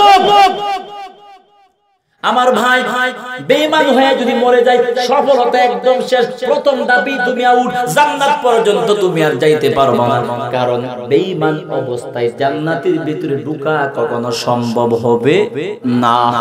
দেখেন আমি একটা ফর এক্সাম্পল বুঝাবার জন্য, অনেক সন্তান দেখবেন একটা যুবতী সন্তানকে বিয়ে করার জন্য পাগল। ওই এলাকার মানুষ, অনেক মানুষ দেখবেন এমপি মন্ত্রীর কন্যাকে বাকি থেকে কোন আত্মীয়কে বিয়ে করতে পারলে বন্ধু বান্ধবদেরকে বলে ভাই ওই ভুল কোন জায়গাটাই করি, বন্ধুদেরকে গিয়ে বলে ভাই মিষ্টি যা খাওয়ার মন চাকা, পেট শক্তি মিষ্টি খা বলে কেন, আমি আমার এমপি সাহেবের মেয়েকে বিয়ে করতে পারলাম, আমি এমপির জামাই হয়ে গেলাম, আমার জীবনটা ধন্য, আমার জীবনটা সফলতা। এই এমপির মেয়েকে বিয়ে করতে পারছে, এটাকে সে তার জীবনের মূল সফলতা মনে করে। জীবনের মূল সফলতা মনে কইরা জান্নাতের আসল সফলতার কথা তার মনেই থাকে না, ঠিক কিনা জোরে কয়। নবীর উম্মতের দল, আল্লাহ তাআলা বলে বান্দা এমপির মেয়েকে বিয়ে করার পর সফলতা মনে করলা, অল্প কয়েকদিন যাওয়ার পরে বুঝবা এটা কি তোমার আসল সফলতা নাকি তোমার জীবনের মূল বিফলতা বুঝো। এরপরে দেখা যায় কিছুদিন পরে 1-2 বছর যাবার পর ওই মেয়েটার যখন জিব্বা লম্বা, মানে সাহস বেড়ে গেল, হঠাৎ করে দেখা গেল ওই এমপি সাহেবের মেয়েটা ওই কি বলে স্বামীকে বাদ দিয়া পরকীয়ার মাধ্যমে আরেকজনের সঙ্গে বিদায় হয়ে গেল। এখন এত সুন্দর বউ হারাইছে, তার কান্নার কোনো শেষ নাই। ওই জায়গার মধ্যে আইসা কান্নাকাটি করে। বন্ধুরা বলে কি ব্যাপার, আমার তো জীবনটা ধ্বংস বলে কেন? ও বন্ধুরা, যেই যুবতীটাকে আমি আমার জীবনের মূল সফলতার চাবিকাঠি মনে করেছিলাম, ওই যুবতীটাই তো আমার সংসারটাকে ধ্বংস করে আমাকে জীবনটা ধ্বংস করে চলে গেল। আরে বিয়ে করছিলাম না, এক ভালো ছিলাম, এখন বিয়ে করার পর একটা বা দুইটা সন্তান হইল, আমার সন্তানগুলি পালাইয়া আমার বিবি চলে গেল, আমার জীবনটা ধ্বংস হওয়ার আর বাকি রইল কি? ওই সময় আল্লাহ বলে বান্দা এখন তুমি তোমার বিফলতাটা বুঝলা, তুমি আগে বুঝো নাই। এইজন্য আল্লাহ বলে বান্দা দুনিয়ার চুল পরিমাণ কোনো কিছুকে মূল সফলতা মনে করবা না। তুমি সব সময় 24 ঘন্টা তুমি তোমার মনকে বুঝাইবা, ওরে মন তোমার জীবনের মূল সফলতা হলো তোমার আল্লাহর জান্নাত। 24 ঘন্টা একটা মনকে সব সময় বুঝাইতে হবে, তোমাকে না হয় মন ভুলে যাবে। এই নবীর উম্মতের দল, অনেক জায়গায় দেখবেন অনেক মা বাবা, অনেক বাবা সরকারি 40 বছর পর্যন্ত সরকারি চাকরি করার পরে পেনশনের টাকা পাওয়ার পর, রিটায়ার প্রাপ্ত হওয়ার পর মনে করেন 50-60 লাখ পেনশনের পাইছে। দুইটা ছেলে, মনে করেন দুইটা ছেলের জন্য দুইটা বিল্ডিং বানাইলো। দুইটা বিল্ডিং বানাইয়া শাস্ত্রের মধ্যে গিয়া বাবা নিজে গর্ব করে বলে ভাই আমার জীবনটা ধন্য, আমার জীবনটা সফল বলে কেন? আমি আমার দুইটা ছেলের জন্য দুইটা বিল্ডিং বানায় যাইতে পারতেছি। অনেক বলে না অনেকে, কো ভাই আমার জীবনটা সফল কেন? কো ছেলেটাকে যেমনি হোক কষ্ট মষ্ট করে আমার ছেলেটাকে বিদেশ পাঠাইতে পারছি। মানে সন্তান বিদেশ পাঠানোটা বাবা সফলতা মনে করে। 1 মাস পরে যখন সন্তান চুরির মধ্যে ধরা খায়া মাথা কামায় আল কাতরা দিয়ে সৌদি আরব থেকে পাঠায় দেয়, তখন বাবা কুঠার মধ্যে আঙ্গুল দিয়ে কো সর্বনাশ, আমি যেই সন্তান বিদেশ যাওয়াটাকে সফলতা মনে করেছিলাম ওইটা আমার জীবনের মূল বিফলতা ছিল। আল্লাহ বলে আমি তো এইজন্যই বললাম, আল্লাহ তাআলা বলে বান্দা সব সময় মনকে বুঝাও, তোমার মূল সফলতা দুনিয়াতে না, তোমার জীবনের মূল সফলতা কোথায়? সবাই বলে দোয়া করে দিব। হ্যাঁ হ্যাঁ, তো আপনারা বিল্ডিং বানাইয়া নিজেকে সফলতা মনে করে। এই সফলতা মনে করার পর আল্লাহ বলে বান্দা এটাকে সফলতা মনে করবা না, এই জিনিসটা তোমার জন্য বিফলতাও হতে পারে, কোনো কনফার্ম বলা যায় না। কিন্তু দেখা গেছে এই 2 সন্তানকে বিয়ে করাবার পর 2 সন্তানের যুবতী বিবি এই সন্তানের মানে স্বামীদেরকে বারবার ফুসলাইয়া বলে তোমার বাবাই বুড়া, বৃদ্ধ মানুষকে এখানে রাখা যাবে না, বৃদ্ধাশ্রমে পৌঁছায়া দাও। বিবির চক্রান্ত, বিবির কথাবার্তা সহ্য করতে না পাইরা দেখা গেছে সন্তানটা হঠাৎ করে একদিন ওই মা বাবাকে বৃদ্ধাশ্রমে রেখে আসে। ওই বৃদ্ধাশ্রমে যাওয়ার পরে মা বাবা তখন ডাক দেয় বলে আল্লাহ তাআলা যেই বিল্ডিংটাকে আমি সফলতা মনে করেছিলাম এইটা আসলে আমার সফলতা না, পুরোটাই বিফলতা। বিল্ডিং না বানাইয়া ওই কিছু টাকাগুলি যদি আমি সদকায়ে জারিয়ার কাজে দিয়া রাখতাম আর আমি আমার জীবনের সফলতার জন্য আমল দিয়া চেষ্টা করতাম, আজকে আমাকে বৃদ্ধাশ্রমের মতো জঘন্য অন্য জায়গার মধ্যে আসা লাগতো না। আমার ভাই, তাহলে কি বলছিলাম? আল্লাহ বলে তোমার মূল সফলতার জায়গা জান্নাত আসতে হলে সর্বপ্রথম যে গাটিটা মরণ, ওইটাকে পাড়ি দেওয়া লাগবে। পাড়ি কেমনে দিবা? ঈমান ওয়ালা অবস্থায় পাড়ি দেওয়া লাগবে। বেঈমান অবস্থায় যদি মরে যাও, জান্নাত তো পরের কথা, প্রথম গাটিতেই তোমার জীবন ধ্বংস। এ ভাই, এখন সবাই আবার জবাব দেন, ঈমান নিয়ে মরতে পারবো কি পারবো না? সবার কি কোনো গ্যারান্টি আছে? কেউ বলতে পারে? কেউ না। এজন্য আল্লাহ তাআলা বলে, বান্দা সর্বপ্রথম গাটি হলো তোমার মরণ। ঈমান নিয়ে মরণের গাটি পার যদি হইতে পারো, জান্নাত পর্যন্ত যাইতে পারবা। বেঈমান অবস্থায় যদি মরে যাও, প্রথম গাটিতেই তোমার জীবন শেষ, জান্নাত আর কবলে জুটবে না। আব্দুল কাদের জিলানী রাহমাতুল্লাহি আলাইহি ওই বিষয়টা দিয়ে আল্লাহ বুঝাইছে, বান্দা ঈমান নিয়ে মরতে পারবা কি পারবা না, ওই চিন্তাই তো 24 ঘন্টা পাগল থাকা দরকার। 24 ঘন্টা ওই চিন্তা ফিকিরে থাকা দরকার। আল্লাহ ঈমান নিয়ে মরতে পারবো কিনা জানি না, বেঈমান হয়ে যদি মরে যায়, এই জান্নাত আল্লাহ আমি তো পাবো না। এজন্য আল্লাহ তুমি আমাকে ঈমানের সাথে মরণ দিও, আমাকে তুমি ঈমানওয়ালা বানাইয়া মরণ দিও। 24 ঘন্টা ওই পেরেশানির মধ্যে থাকার দরকার, ঠিক কিনা জোরে কর। অহংকারী কখন করবা? আরে অহংকার তো তারাই করে যাদের ভিতরে মরণের ভয় না। আব্দুল কাদের জিলানী রাহমাতুল্লাহি আলাইহি আল্লাহ তাআলার দরবারে দোয়া করে, আল্লাহ তাআলা যদি তুমি আমাকে জাহান্নামেও দাও, এমন একটা জায়গার মধ্যে দিও জাহান্নামে যেই জায়গাটার থেকে তুমি আল্লাহকে দেখতে পারে। মুরিদরা ডাক দেয়া বলে, হুজুর আল্লাহ তাআলা আপনাকে সাইয়্যিদুল আউলিয়া বানাইছেন, আল্লাহ তাআলা সমস্ত ওলিদের সর্দার আল্লাহ আপনাকে বানাইছে, আপনি কি বলেন বেঈমান হয়ে মরবেন? আপনি কি বলেন জাহান্নামের কথা? বুঝলাম না। আল্লাহ ওলি ডাক দেয়া বলে, মুরিদের দল, আমি আব্দুল কাদের জিলানী ঈমান নিয়ে মরতে পারবো কি পারবো না আমার জানা নাই। এইজন্য আমার ভিতরে বড় ভয়, আমি আল্লাহর দরবারে 24 ঘন্টা ভয়ে থাকি, আমি ঈমান নিয়ে মরতে পারবো কি পারবো না। আর ঈমান নিয়ে মরা একটা তাকদীর কি মুআমালা হয়। অনেক মানুষ দেখবেন গোটা জিন্দেগি আমল করছে, কিন্তু ইন্তেকালের সময় যে কোনো একটা কারণে বেঈমান হয়ে মরে যায়, আছে না নাই? অনেক মানুষ দেখবেন গোটা জিন্দেগি বিভিন্ন গুনাহ করছে, কিন্তু গুনার ফাঁক দিয়ে জীবনে এমন একটা কাজ করছে হয়তো যে কাজের উসিলায় আল্লাহ তাআলা তাকে ঈমানদার অবস্থায় মরণ দেয়, ওই মানুষটার কপাল ভালো। পয়গম্বর বলে, উম্মত আমার ওই উম্মতের কপাল ভালো যে উম্মত বেঈমান অবস্থায় দুনিয়াতে আসলো, ঈমানদার অবস্থায় কবরে ঢুকলো। সুবহানাল্লাহ। ওই উম্মতের কপাল খারাপ যেই উম্মত ঈমানদার অবস্থায় দুনিয়াতে আসলো, বেঈমান অবস্থায় কবরে ঢুকলো। যেমন এই কবি শামসুর রহমান তসলিমা নাসরিন, অনেক নাস্তিক আমাদের বাংলাদেশে আসে, মুরগি সুরের বাচ্চা শাহরিয়ার কবির আসেননি? হেরে দিদি আমি সামনাসামনি কোন সময় পাইতাম, বেশি কিছু দুইটা কানের মধ্যে জোরে টান দিয়া এরপরে জিগাইলাম যে ইসলামের সাথে তোর এত সমস্যা কেন, তুই এই কথাটা জবাব আফসোস। তবে আলহামদুলিল্লাহ দেখেন অনেক মাসলাকের দিকে আমাদের ব্যবধান থাকতে পারে। বর্তমান পৃথিবীর যে পরিস্থিতি, দলাদলি করার সুযোগ আর নাই। ডক্টর মুফতি এনায়েতুল আব্বাসী শাহরিয়ার কবির যে জাতাটা দিছে, মরণ পর্যন্ত বলার ক্ষমতা নাই, ঠিক নেই? যে জাতাটা উনি দিয়া দিছে শাহরিয়ার কবির, হে তো টকশুর পরে মাথার তার সব ছিঁড়ে গেছে। শাহরিয়ার কবির মাথার তার ছিঁড়া একবার এই চ্যানেলে, আরেকবার এই চ্যানেলে, আরেকবার মানে কুত্তার মতো দৌড় শুরু করছে। বাস্তব যেই জাতাটা উনি দিয়া দিছে, বাংলাদেশের কোন আলেম নাস্তিককে এমন টকশুর মধ্যে জাতা দিতে পারে নাই। এটা উনি প্রশংসা পাওয়ার যোগ্য, প্রশংসা করতে হবে, ঠিক কিনা? যেই প্রশংসা যিনি পাওয়ার উপযুক্ত তার সেটা করতে হবে। মাস্টার্স বিলম্ব হলেও সে আলেম তো, আলেম তো ছোট মোটো মুলুবি না, উনি যে বড় আলেম। ডাক্তার জাফরুল্লাহ সাহেবের সাথে যে টকশোটা করছেন, আমি মনে করতাম আগে যে শুধুমাত্র দর্শে নিজামির এলেমেই বুঝি বেশি, এখন দেখলাম যে না, আলাদা নলেজ, আলাদা আউট নলেজ, যে পরিমাণ বিজ্ঞানের তত্ত্ব দিয়ে পর্দার বিষয়টা, বুরকার বিষয়টা ডাক্তার জাফরুল্লাহ সাহেবের বিজ্ঞানের তত্ত্ব দিয়া, থিওরি দিয়া যে বিষয়টা বুঝাইছেন, আমি আজীব হয়ে গেছি। কারণ তিনি বুঝতে পারছেন লোকটা ডাক্তার, তারে কোরআন হাদিস দিয়া বুঝাইলে সে বুঝবে না, তারে বিজ্ঞানের থিওরি দিয়া বুঝাইতে হয়। ঠিক কি না?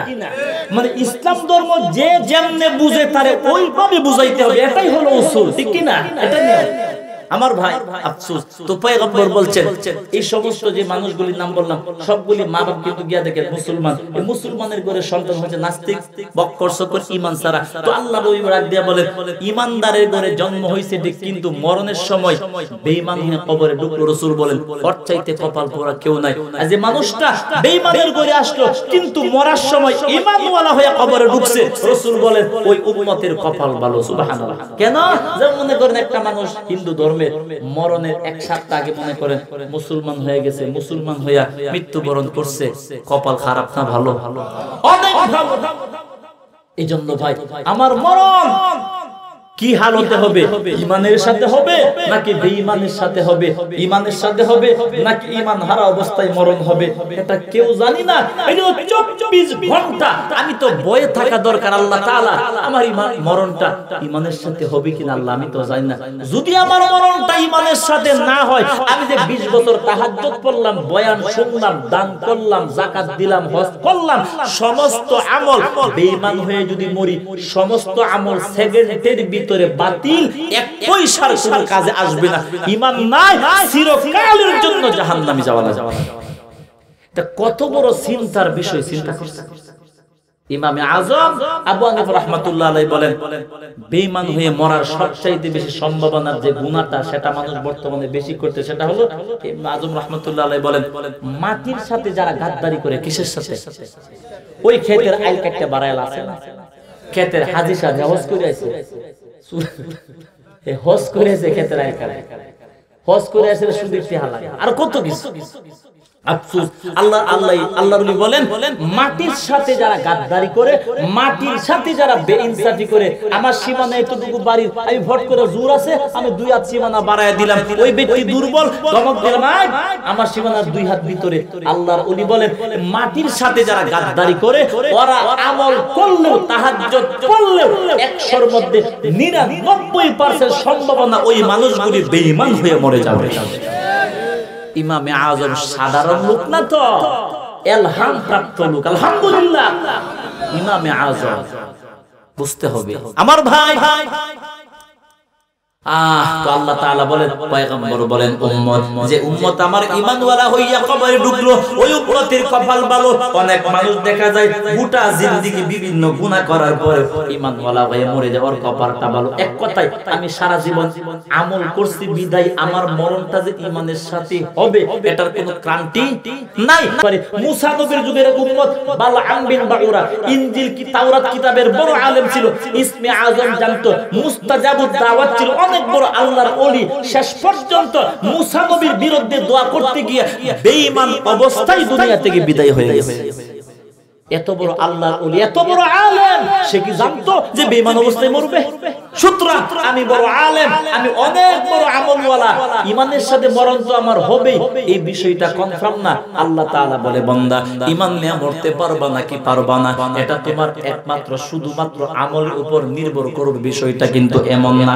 আল্লাহ তাআলা বলে আমি আল্লাহ যার প্রতি রহমত নাজিল করব ওই মানুষটা ঈমান অবস্থায় মরতে পারবে। সুবহানাল্লাহ। জোরে কোন ও নবীর উম্মতের দল, এটা তাকদীর কি মুআমালা, তাকদীর কি মুআমালা। অনেক মানুষ দেখবেন গুনাহ করলে কো তুই জাহান্নামে, তুই জাহান্নামে, এমনটা বলা নিষেধ, এটা হারাম বলা যাবে না। আরে যেই মানুষটাকে তুমি সারাটা জীবন জাহান্নামে জাহান্নামে বললা, দেখা গেছে ওই মানুষটা ইন্তেকালের সময় ঈমানদার হয়ে মরে গেছে।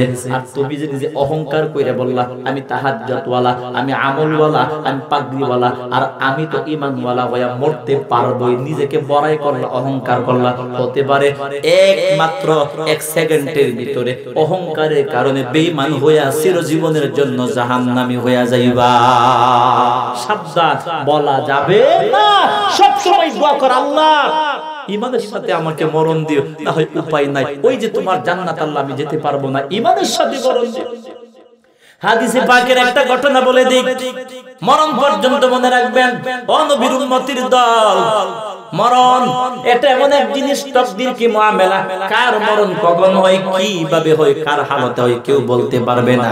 নবীর উম্মতের দল সাহাবায়ে কিরাম ডাক দিয়া বলে, আমরা একবার আল্লাহর নবীর সঙ্গে একটা যুদ্ধের মধ্যে আমরা বিজয় হইয়া, যুদ্ধ করিয়া বিজয় হইয়া আমরা মদিনার দিকে যাইতে লাগলাম। যাওয়ার পর সাহাবীরা ডাক দিয়া বলে, আমরা হঠাৎ করে মদিনার নিকটবর্তী জায়গার মধ্যে যাওয়ার পরে দেখলাম একটা যুবক সন্তান, মাথার চুল এলোমেলো, মাথার চুলের মধ্যে বালু ধুলা, একদম শরীরে কাপড় চোপড় বালু ধুলা দিয়ে একদম ভরা। ও নবীর উম্মতের দল, এই যুবক সন্তানটা আমাদেরকে এসে বলে, ও নবীর সাহাবীদের দল, ও নবীর সাহাবায়ে কিরাম, তোমরা আমাকে বলো তোমাদের ভিতরে মুহাম্মদ আমিন কে? ওই সময় সাহাবীরা ডাক দেয়া বলে, আমরা বই পেয়ে গেলাম, আমরা মনে করেছিলাম এইটা মনে হয় কোনো গুপ্তচর হবে অথবা কোনো মুনাফিক হবে, নবীকে মারার জন্য আসছে, আমরা তার ঠিকানা আমরা বলি নাই। কষ্ট হইতেছে? 15-20 মিনিট চলবে ইনশাআল্লাহ। আমার ভাই, এইজন্য পয়গম্বরে সাহাবী ডাক দিয়ে বলে, আমরা নবীর পরিচয় তাকে বললাম না, আমাদের গুরাও চলতেছে, যুবকের গুরাটাও চলতেছে। আল্লাহু আকবার। সাহাবীরা ডাক দিয়ে বলে, কিছুক্ষণ পরে দেখলাম এই যুবকের চোখ দিয়া টপ টপ করে পানি পড়তেছে, যুবকটা গোরার মধ্যে বৈশা বৈশা কাঁদতেছে। তার কান্না দেখে আমাদের ভিতরে মায়া লেগে গেল। বললাম, ও ভাই, তুমি কাঁদতেছো কেন? তোমার কি দুঃখ, কি ব্যাপার, বিষয়টা আমাদেরকে বলো। ওই যুবক সন্তান বলে, ও সাহাবায়ে কিরাম, আমার কান্নার কারণ বোঝার আগে আমি তোমাদেরকে বলি, এ তোমাদের চোখ বরকতওয়ালা চোখ, কারণ হলো তোমাদের চোখ দিয়া ঈমানের হালতে পয়গম্বরকে তোমরা সব সময় দেখতে পারো। এটা বরকত না? বরকত। এ সাহাবীরা, এ তোমাদের কান বরকতওয়ালা কান, ঈমানের হালতে তোমরা নবীর পাকের বরকতি জবানের কথা তোমাদের কান দিয়া শুনতে পারো। এ তোমাদের জবান বড় পবিত্র, বরকতওয়ালা জবান। আল্লাহর নবী পাকের মহব্বতের সাথে তোমরা নবীর সাথে ঈমানের হালতে তোমাদের জবান দিয়ে কথা বলতে পারো, এটা তোমাদের ভাগ্য তো আমার হবে না। ওই সময় বলে সাহাবীরা, আমার বাড়ি মূলত মদিনায় নয়, আমার বাড়ি হলো মুলকে ইয়ামান। এ সাহাবীরা, আমি আসলে ইহুদির সন্তান, আমার মা বাবা ইহুদি।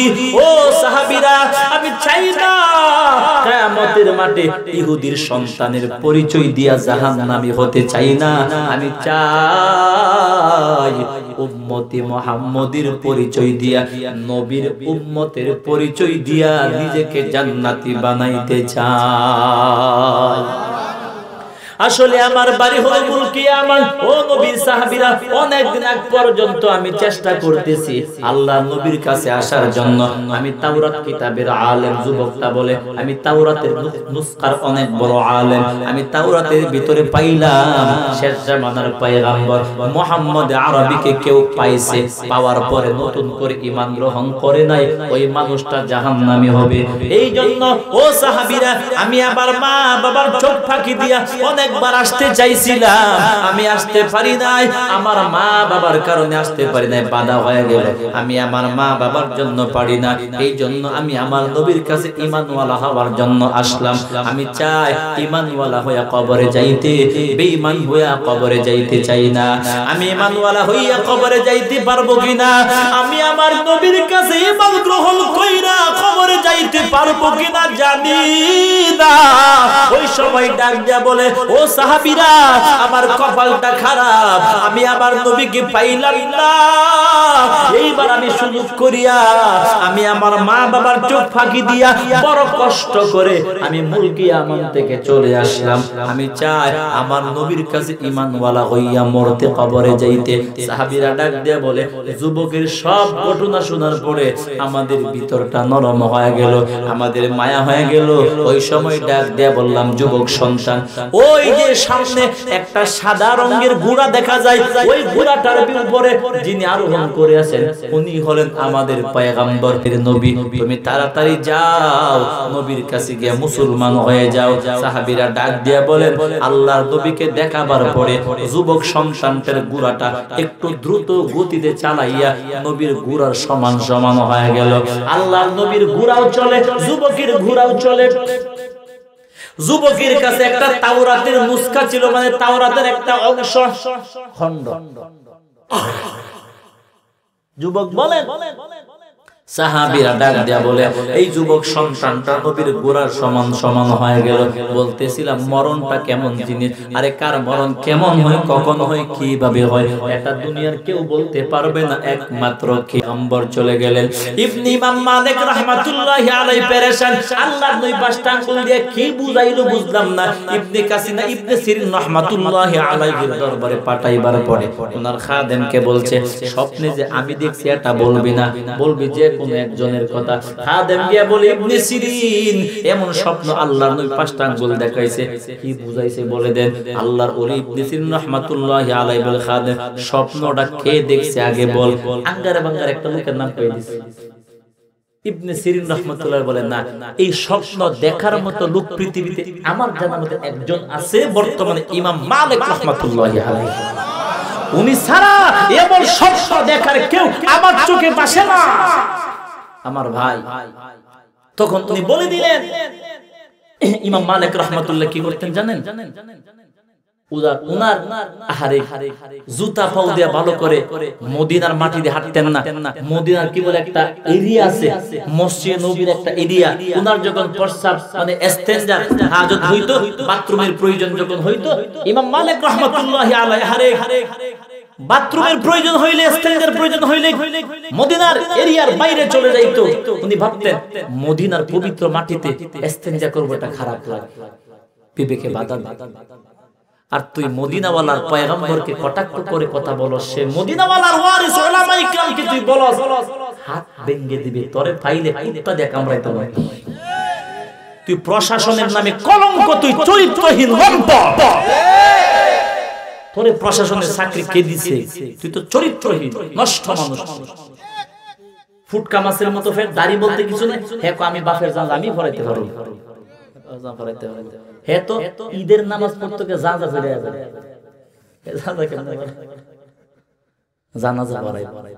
আমাদের দেশটা এখন এমন এক হালতে গিয়ে পৌঁছাইছে রে ভাই, সত্যি। আমি তো এই তো বললাম না, আমি তো পুরা দেশ ঘুরে, এই জন্য আমরা বুঝি বেশি। আহারে আফসোস, করুন আল্লাহ আমাদের এমনি দিছেন। আল্লাহ রে দেখেন, ভালো করে বুঝাম, একটা কথা বল। আপনি আপনার এই কি বলে এই মা বাবারে রাগাইতে রাগাইতে রাগাইতে মানে এমন রাগানি রাগাইছে না মা বাপ আর সহ্য করতে পারে না, তখন কি সুমাই দিব? তখন তো ফিডা দিব না, ফাইদা, ঠিক কি না? সহ্য করতে পারে না, তখনও তো ফিডা দেয় না। হাবিব পয়গম্বর বলেন, আল্লাহ যখন কোন জাতির উপর, কোন দেশের মানুষের উপর অতিরিক্ত রাগ হয়ে যায়, মানে আল্লাহ সহ্য করতে করতে আর পারে না, ওই তখন না পাইলে আল্লাহ তাআলা গজব নাযিল করে। ওই গজব থেকে বাঁচার উপায় একটাই, কয়টা? একটা, বেশি করে তওবা করো, আল্লাহকে খুশি করো। আল্লাহ খুশি হলেই তো গজব উঠায় নেবে নাকি? এখন আমাদের দেশের তাফসীরের বাচ্চারা কি তা করে, গজব আইলে এই কি বলে জংকার ফরা বন্দুক, জংকার ফেরে রয়েছে। পুলিশের অধিকাংশ বন্দুকে দেখবেন জংকার ফরায়, পুলিশে জংকার ফরা বন্দুক আমরা মোকাবেলার জন্য রেডি আছি। কত বড় গাদা! হ্যাঁ, মোকাবেলা লাগে রেডি আছি। বঙ্গোপসাগরের একটা ঢেউ দিলে কয়েক হাজার মানুষ একসাথে শেষ। তুই বন্দুক দেখি তা ঘুরে দিবে সাগরের মধ্যে। এই গাদার ঘরে গাদা, ছাগলের ঘরে ছাগল, এতটুকু কমন সেন্স তোর নাই। তুই তো কুত্তার চাইতে খারাপ, আসলে খুবই খারাপ। আরে গজবের খবর শোনার পর সরকার থেকে স্থগিতার পর্যন্ত তো সব মানুষকে বোঝা দরকার গজব আসবে, মুদপুটি একটা পূর্ব আভাস। আমরা তো তখন বেশি করে তওবা ইস্তেগফার পড়ে আল্লাহকে খুশি করা দরকার, আর বলা দরকার আল্লাহ তাআলা এই গজবটা আমাদেরকে দিও না, আল্লাহ তোমার কাছে মাপ চাই, কান্নাকাটি করে দরকার। ওইটা না কইরা, কান্নাকাটি তওবা না কইরা জংকার ভরা বন্দুক নিয়ে রেডি আছি মোকাবেলা করব। কত বড় জানোয়ার! ওগুলি মানুষ না, জোরে কথা বলি মানুষ না। আমি এগুলিকে মানুষ বলি না। মোকাবেলা আমার ভাই, এই জন্য আল্লাহ তাআলা আমাদের সকল সহিহ বুঝ দান করুক, বলেন আমিন।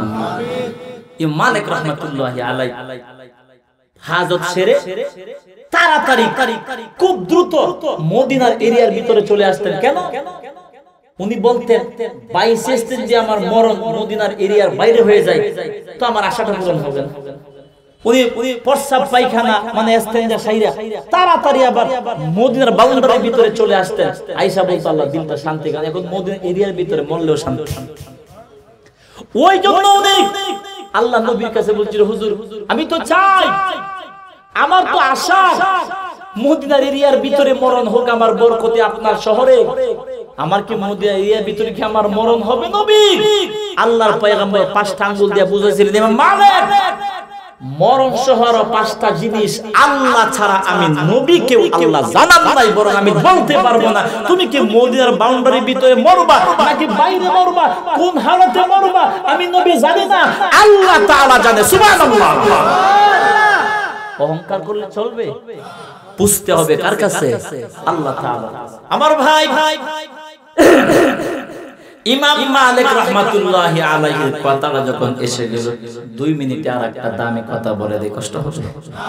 উঠবেন না কেউ, সাবধান। আমি এখন শেষ করে দেই, 15 আর 5-7 মিনিটের ভিতরে ইনশাআল্লাহ শেষ হবে। ধৈর্য ধরে করবেন ইনশাআল্লাহ। বসেন। ইমাম মালিক রাহমাতুল্লাহি আলাইহি বলেন, ঘটনাটা মনে পড়ে গেল বলে দেই। অনেক মানুষ দেখবেন কালো মেয়ে মা বাপ পছন্দ করে একটু মহব্বতে কালো মেয়ে বিয়ে করাইলে সংসার ছাইরা অনেক উল্টা পাল্টা কাজ করে মানুষ। করে কথা কইনি? করেনি না। তোমার বুঝতে হবে এই কালো মেয়েটার ভিতরে কোনো না কোনো কল্যাণ বরকত আল্লাহ রাখতে পারে নাকি? এই ঘটনাটাই বলতেছি।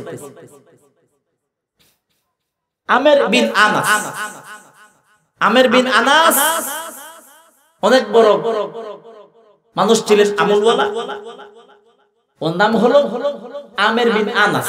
উনি বিয়ে করলেন, মা বাবা বিয়ে করাইলেন, তো বিবিটা একদম কালো। কি কালো? বাসর করে গেলেন, বাসর করে গিয়ে সর্বনাশ, এত কালো, মনটা একদম খারাপ।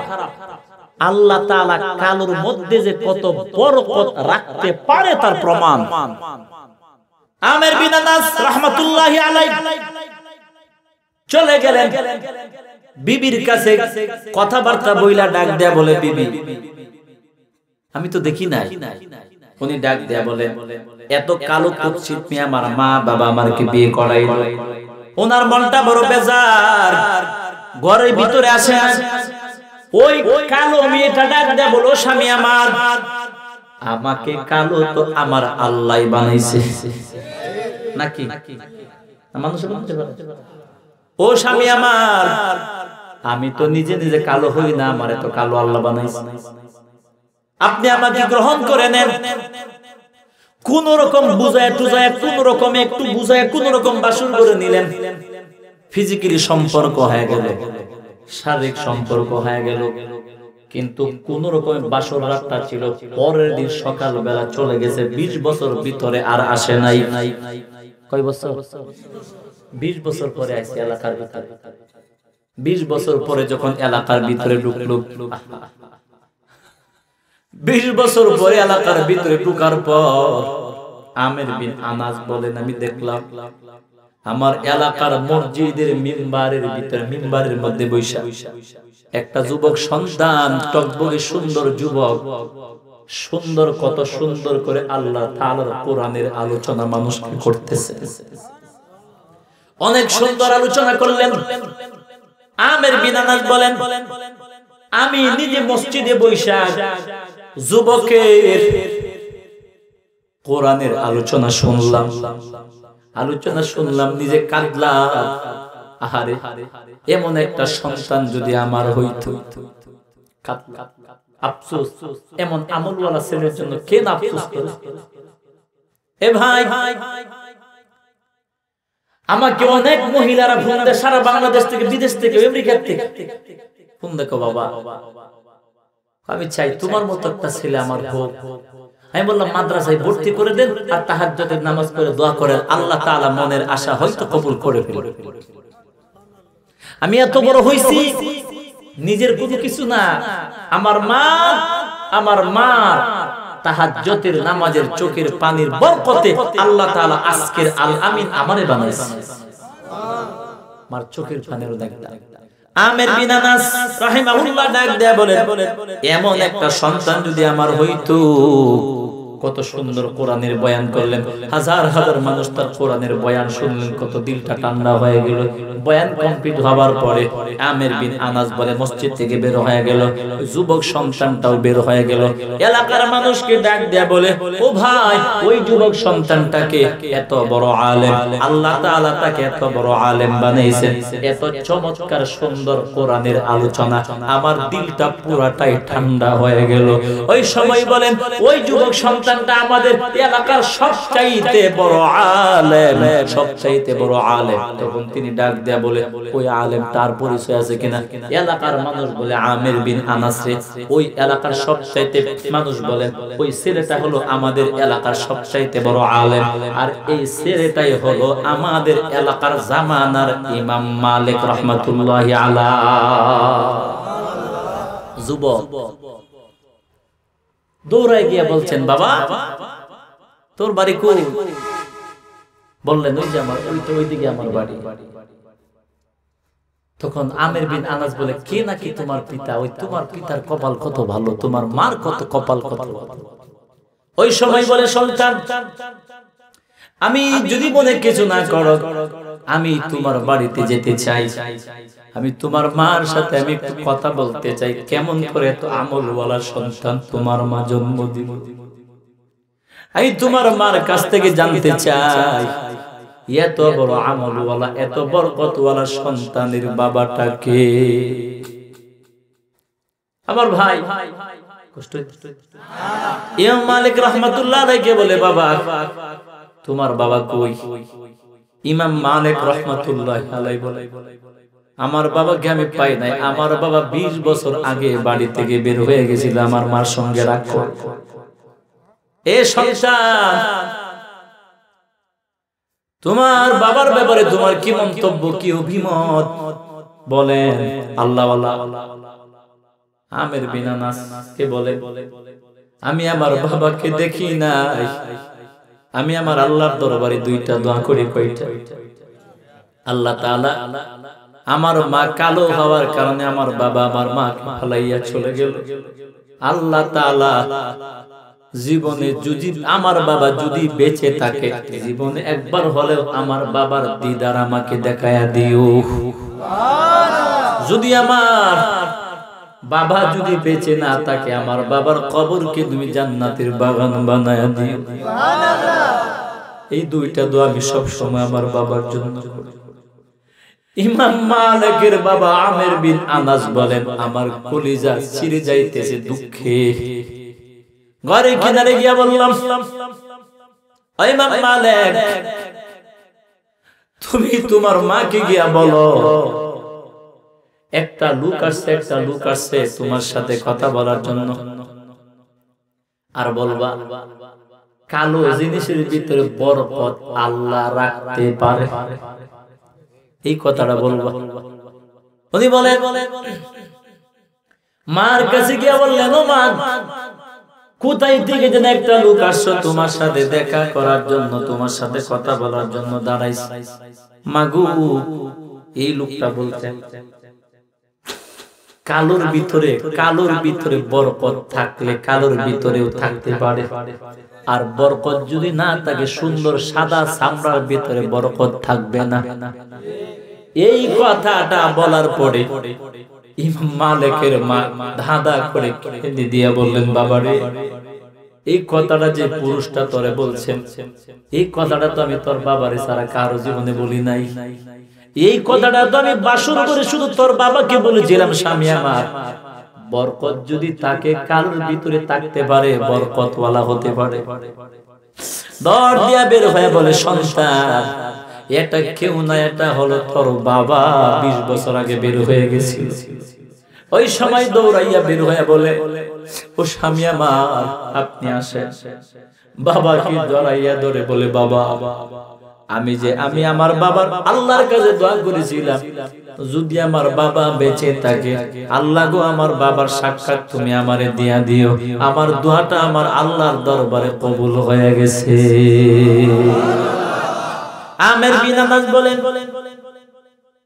বিবেক 20 বছর আগে তুমি বলেছিলে বরকত যদি আল্লাহ দেয় কালোর ভিতরে বরকত দিবে, বরকত যদি না হয় সৌন্দর্যের ভিতরে হবে না।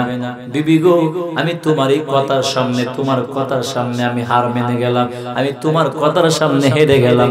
সন্তান এত আমলওয়ালা, এত বড় আলেম, এত বড় জামানার ইমাম, এত বড় আল্লাহওয়ালা সন্তান তোমার গর্বে আমার আল্লাহ দেবে আমি জীবনে কল্পনাও করি না। কি বুঝলেন? আজ থেকে নিয়ত করেন, মেয়ে কালো হোক, কুচ্ছিত হোক, যাই হোক, মেয়েটার মধ্যে যদি আমল পান, কি পান? আমল ফাসফার লিজাতিদ দ্বীন, হাদিস। মেয়েটার ভিতরে আমল যদি পান, চোখ বন্ধ করে বিয়ে করে ফেলবেন। ওই মেয়েটা কালো হোক আর যাই হোক, আমল যদি হয় মনে রাখবেন ওই আমলওয়ালা কালো মেয়েটার ভিতরে অবশ্যই কোনো না কোনো বরকত নিহিত আছে। গুনার ভিতরে বরকত থাকে, বরকতটা থাকে আমলের ভিতরে। তো মেয়েটা কালো হোক সুন্দর হোক সেটা দেখার বিষয় না, মূল বিষয়টা যেটা দেখবেন ফাসফার লিজাতিদ দ্বীন, আমলওয়ালা যদি হয় বিয়ে করে ফেলবেন। কেমন ঘটনাটা বলে দিলাম, কারণ বরকত যদি হয়, এই বরকতি যুবতীর পেটের ভিতর থেকে আল্লাহ তাআলা জামানার ইমাম, জামানার বড় বড় আলেম আল্লাহ বের করে দিবেন। সুবহানাল্লাহ। আর 5 মিনিট কষ্ট দেব আমার ভাই। ওই যুবক সন্তানটার কথাই বলতেছিলাম। যুবক সন্তান বলে সাহাবীরা রে, আমি আমার নবীর কাছে মুসলমান হতে চাই, আমি চাই ঈমানওয়ালা হইয়া কবরে যাইতে, আমি বেঈমান হইয়া আমার আল্লাহ তাআলাকে বেজার করে কবরে যাইতে চাই না। ওই সময় সাহাবীরা বলে নবীর ঘোড়াটা দেখায় দেওয়ার পরে ওই যুবক সন্তানটা নবীর ঘোড়া বরাবর চলে গেলে, আল্লাহর নবীর ঘোড়াও চলে, যুবকের ঘোড়াও চলে। নবী পাকের মাথার চুল মুবারকের দিকে একবার যুবকটা তাকায়, আর একবার তাওরাত কিতাবের দিকে তাকায়। ওই যুবক সন্তান একবার নবীর কান মুবারকের দিকে তাকায়, আর একবার কিতাবের দিকে তাকায়, নবীর নাক মুবারকের দিকে, চোখের দিকে, তুতার দিকে, দাড়ির দিকে, মানে নবীর পুরাটা শরীর মুবারক ভালো করে যুবকটা দেখলেন এবং বারবার কিতাবের দিকে তাকাইলেন। হঠাৎ করে এক সময় ডাক দেয়া বলে, পয়গম্বর নবী গো, একটি কথা আমি বলবো আপনার কাছে, বলো তুমি কে? নবী, আমি মুলকি আমন থেকে একটা যুবক আসলাম। পয়গম্বর, আল্লাহ তাআলা সত্য কিনা বলে হ্যাঁ, মুসা নবী সত্য কিনা বলে হ্যাঁ, তাওরাত কিতাব সত্য বলে হ্যাঁ। নবী গো, আল্লাহ যদি সত্য হয়, তাওরাত কিতাব যদি সত্য হয়, মুসা পয়গম্বর যদি সত্য হয়, পয়গম্বর আপনি যে আল্লাহর শেষ জামানার পয়গম্বর চুল পরিমাণ কোনো সন্দেহ না। কেন রে যুবক এত বিশ্বাস আমারে কেমনে করলা? হুজুর, এই যে আমার গায়ে তাওরাত কিতাবের নুসখা, পুরাটা নুসখার ভিতর থেকে আমি আপনার সব আলামত মিনা নিলাম। নবী গো, এই তাওরাত কিতাবের নুসখার ভিতরে লেখা আছে বিশ্ব নবীর কান কেমন হবে, চোখ কেমন হবে, ভ্রু কেমন হবে, দাড়ি কেমন হবে, শামাইলে তিরমিজির ভিতরে সব লেখা আছে। নবীর উম্মতের দল ওই সময় ডাক দেয়া বলে, পয়গম্বর গো, আমি চাই না কিয়ামতের মাঠে ইহুদির সন্তানের পরিচয় দিয়া জাহান্নামে যেতে চাই না। নবী গো, আমি চাই কিয়ামতের মাঠে আপনার ঈমানদার উম্মতের পরিচয় দিয়া আপনি নবীর সাথে আমি যুবক জান্নাতি হতে চাই। নবী আমার অনেক কষ্ট করে আমি আসলাম, আমি আমার মা বাবার চোখ ফাঁকি দিয়া আমি মদিনার মধ্যে আসলাম। নবী আমার, আপনি আমাকে মুসলমান বানায়া দেন। যুবক সন্তানটা ইতিমধ্যে হঠাৎ করে যুবকের যে গুড়াটা ছিল, যুবকের গুড়ার সামনের বাম পাউটা পাহাড়ের গর্তের ভিতরে পড়ে যুবকের গুড়া পাউটা মস্কে ভেঙে গেল, যুবকটা গুড়া থেকে পড়ে গেল। পয়গম্বর বলে, সাহাবীরা এই জায়গার মধ্যে আমাদের ভ্রমণটা স্থগিত হবে, তোমরা তাড়াতাড়ি তাঁবুটা নাও, আমরা এখানে যাত্রা বিরতি করব। সাহাবীরা বলেন, পয়গম্বর নবী পাকের দুইটা রান মুবারক, উরু মুবারক, ফুল মুবারক সুন্দর করে ছড়াইয়া আল্লাহর পয়গম্বর বসলেন। সাহাবীদেরকে ডাক দেয়া বলে, সাহাবীরা এই যুবক সন্তানটা গুড়া থেকে পড়ে গেল, আহত হয়ে গেল। নবী বলেন, ও সাহাবীরা, আমার এই যুবকের মাথাটা আমি নবীর ফুল মুবারকে দিয়ে দাও। যুবকের মাথাটা সাহাবীরা বলে, নবী পাকের কুল মুবারকে দিয়ে দিলাম। নবী পাকের কুল মুবারকে দিয়ে দেওয়ার পরে যুবক সন্তানটা বলে, নবী গো, কপাল কাকে বলে? ও পয়গম্বর, আমি যে ঈমানওয়ালা হয়ে মরতে পারবো সেটা আমার কখনো ধারণা ছিল না। ঈমান নিয়ে মরতে পারবো কিনা সেটাই তো আমার বিশ্বাস ছিল না। কিন্তু ও নবী, আমার কপাল কত ভালো, আমার কপাল কত ভালো, আমি দেখতেছি আমার মরণ হবে আপনার কুল মুবারকের ভিতরে, বরকতের জায়গার মধ্যে আমার মরণ হবে। যুবক, তুমি কি বলো হুজুর? ওই যে মালাকুল মউত আসতেছে। নবী গো, আমি চাই আমি মরণের আগে তাড়াতাড়ি আমাকে ঈমানওয়ালা বানায়া দেন, আমি আমার মাওলার দরবারে ঈমানওয়ালা হয়ে যেতে চাই। নবী পাক ওই যুবক সন্তানটা কাঁদতেছেন। নবী বলে, যুবক রে কেন কান্দ? হুজুর, এটা আমার আনন্দের কান্না, এটা আমার দুঃখের কান্না না, এটা আমার আনন্দের কান্না। আমি ছিলাম ইহুদির সন্তান, এখন আমি আপনার উম্মত হয়ে মরব, এটা আমার কপাল। নবী গো, আমার এলাকার কত হাজার হাজার যুবক সন্তান ইহুদি ধর্মে তাইকাই মরে গেছে, আপনার প্রতি ঈমান গ্রহণ করে নাই। নবী গো, আমি যে আপনার প্রতি ঈমান গ্রহণ কইরা মরতে পারতেছি, এটা আমার কপাল। হুজুর গো, আর দেরি করবেন না, মেহেরবানি করে আমাকে মুসলমান বানায় দেন। সাহাবীরা বলেন, আল্লাহর পয়গম্বর যুবক সন্তানটাকে মুসলমান বানায় দিলেন, কালিমা পড়ায় দিলেন। কালিমা পড়াইতে দেরি হয়, যুবক সন্তানটা সঙ্গে সঙ্গে মরে যায়। মানে কালিমা পড়ার পরে একটা সেকেন্ড বাঁচে নাই, ঈমান আমল মানে কোনো আমল করার সুযোগ তার হয় নাই। পয়গম্বর বলে, আল ইসলামু ইয়াহদিমু মা কানা ক্বাবলা, ইসলাম ধর্ম এমন একটা ধর্ম, ইসলাম ধর্ম গ্রহণ করার পরে আগের জীবনের যত গুনাহ এক সেকেন্ডের ভিতরে আল্লাহ সব গুনাহ মাফ করে নিষ্পাপ বানায়া দেয়। এই কথাটা আল্লাহ নবী দাহিয়াতুল কলবি রাদিয়াল্লাহু আনহু কে বলছিলেন, দাহিয়া, এত বড় গুনাহ তোমার মেয়ের কতলে, এই গুনাহটা আল্লাহ মাফ করে দিয়েছে। সুবহানাল্লাহ। দাদিয়া বলেন, পয়গম্বর বলে মুসলমান হয়ে যাও। যুবক সন্তানরা মুসলমান হয়ে গেলেন, ঈমানওয়ালা হইয়া মরে গেলেন। সাহাবীদেরকে পয়গম্বর বলে, সাহাবীরা রে, জান্নাতি মানুষ তোমরা দেখতে চাও কিনা বলো? হুজুর, জান্নাতি মানুষ কই? পয়গম্বর বলে, সাহাবীরা রে, আমার যে যুবক সন্তানটা, আমার যে যুবক সাহাবীটা মাত্র আমি নবীর কাছে কালিমা পড়ে মরল, সাহাবীরা রে, আমি নবী গ্যারান্টি দিলাম, আমি নবী ওয়াদা দিলাম, আমি সাক্ষী হয়ে গেলাম, আমার এই যুবক সাহাবীটা জান্নাতি, আমি নবীর সাথে যুবক সন্তানটা জান্নাতে চলে যাবে। এইজন্য আল্লাহ তাআলা বলে, বান্দা, কুল্লু নাফসিন যায়িকাতুল মাউত। আল্লাহ তাআলা বলে, বান্দা, জান্নাত হলো তোমাদের চিরন্তন সুখের জায়গা, সফলতার জায়গা, যেই সফলতার ভিতরে চুল পরিমাণ কোনো ব্যাঘাত ঘটবে না।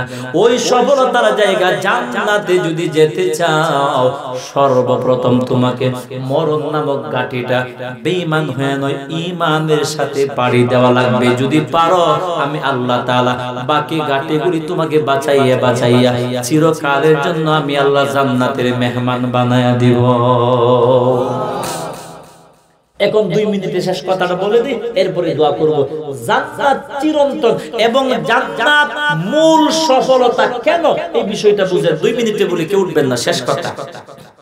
আমার ভাই, আল্লাহ তাআলা বলেন, ওয়াল আখিরাতু খায়রুন ওয়া আবকা, আছেন কোরআনে? ওয়াল আখিরাতু খায়রুন ওয়া আবকা, কথা কই না, আছে না? সূরাতুল আলাল আয়াত, সাব্বিহ ইসমা রাব্বিকাল আলা সূরা। আল্লাহ বলেন, ওয়াল আখিরাতু খায়রুন ওয়া আবকা, আখিরাত পরকাল তোমাদের জন্য খায়র, উত্তম ওয়া আবকা, এবং ওই পরকালের জগৎটা স্থায়ী। আবকা শব্দের একটা ব্যাখ্যা হলো স্থায়ী, যে জিনিসের কোনো ক্ষয় নাই, কি নাই, ক্ষয় নাই। এই যে মাতৃষ্টা, এটা নতুন থাকতে কেমন ছিল? চকচকা ছিল না? এখন দেখেন অনেক উল্টাপাল্টা হয়ে গেছে, এটা ক্ষয় আছে। আপনি একটা বিল্ডিং ভালো করে বোঝেন, একটা বিল্ডিং বানাইছেন নতুন টাইলস দিয়ে সুন্দর করে, এই বিল্ডিংটা বানাইবার সময় যেমন চকচকা থাকে, একদম কি সুন্দর জগমগ, 200 বছর পরে কি বিল্ডিং এমনই থাকবে? 200 বছর পরে টাইলস খুলে হইরা যাব, ওই ছাদের মধ্যে রড বাইরে যাব, ভাঙবো, শেওলা পড়বো, কত কিছু, ঠিক কি না? আল্লাহ যে বলছে পরকাল হলো উত্তম এবং স্থায়ী, এটা কেন বলছেন? পয়গম্বর বলেন, আল্লাহ যেদিন তোমাদেরকে ঈমানের উসিলায় বিনিময় না, বিনিময় কোনো কিছু দিয়ে হবে না, উসিলায় আল্লাহ রাসূল বলেন কিয়ামতের মাঠে আল্লাহ যেদিন তোমাদেরকে ঈমানের উসিলায় জান্নাত দিবে, আল্লাহ রাসূল বলেন জান্নাতের ভিতরে তুমি যেদিন ঢুকবা ওই দিন জান্নাতের বিল্ডিং যেমন চকচকা থাকবে, কোটি কোটি বছর পরে, শত না কোটি বছর পরে জান্নাতের বিল্ডিং আগের মতোই চকচকা পাইবা, চুল পরিমাণ পরিবর্তন হবে না। 2 নাম্বার, আমরা যে বিয়ে করি নতুন সময় বিবির কত আদর, গোলাপ ফুলের মতো গান, ফাফরির মতো ঠোঁট, কত সুন্দর আছে না?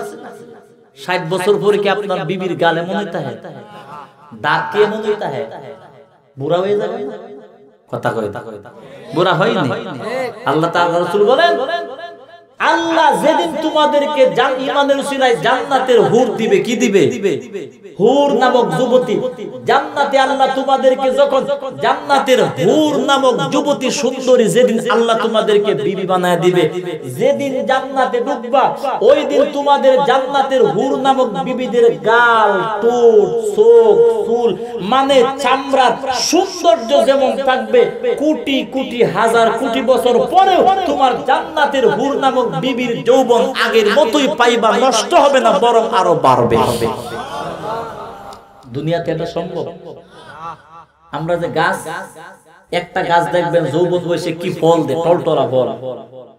ওই কি যুবক গাছের নারকেল দেখবেন কি সবুজ, আর বুড়া গাছের নারকেল দেখবেন কাটতে, ঠিক না?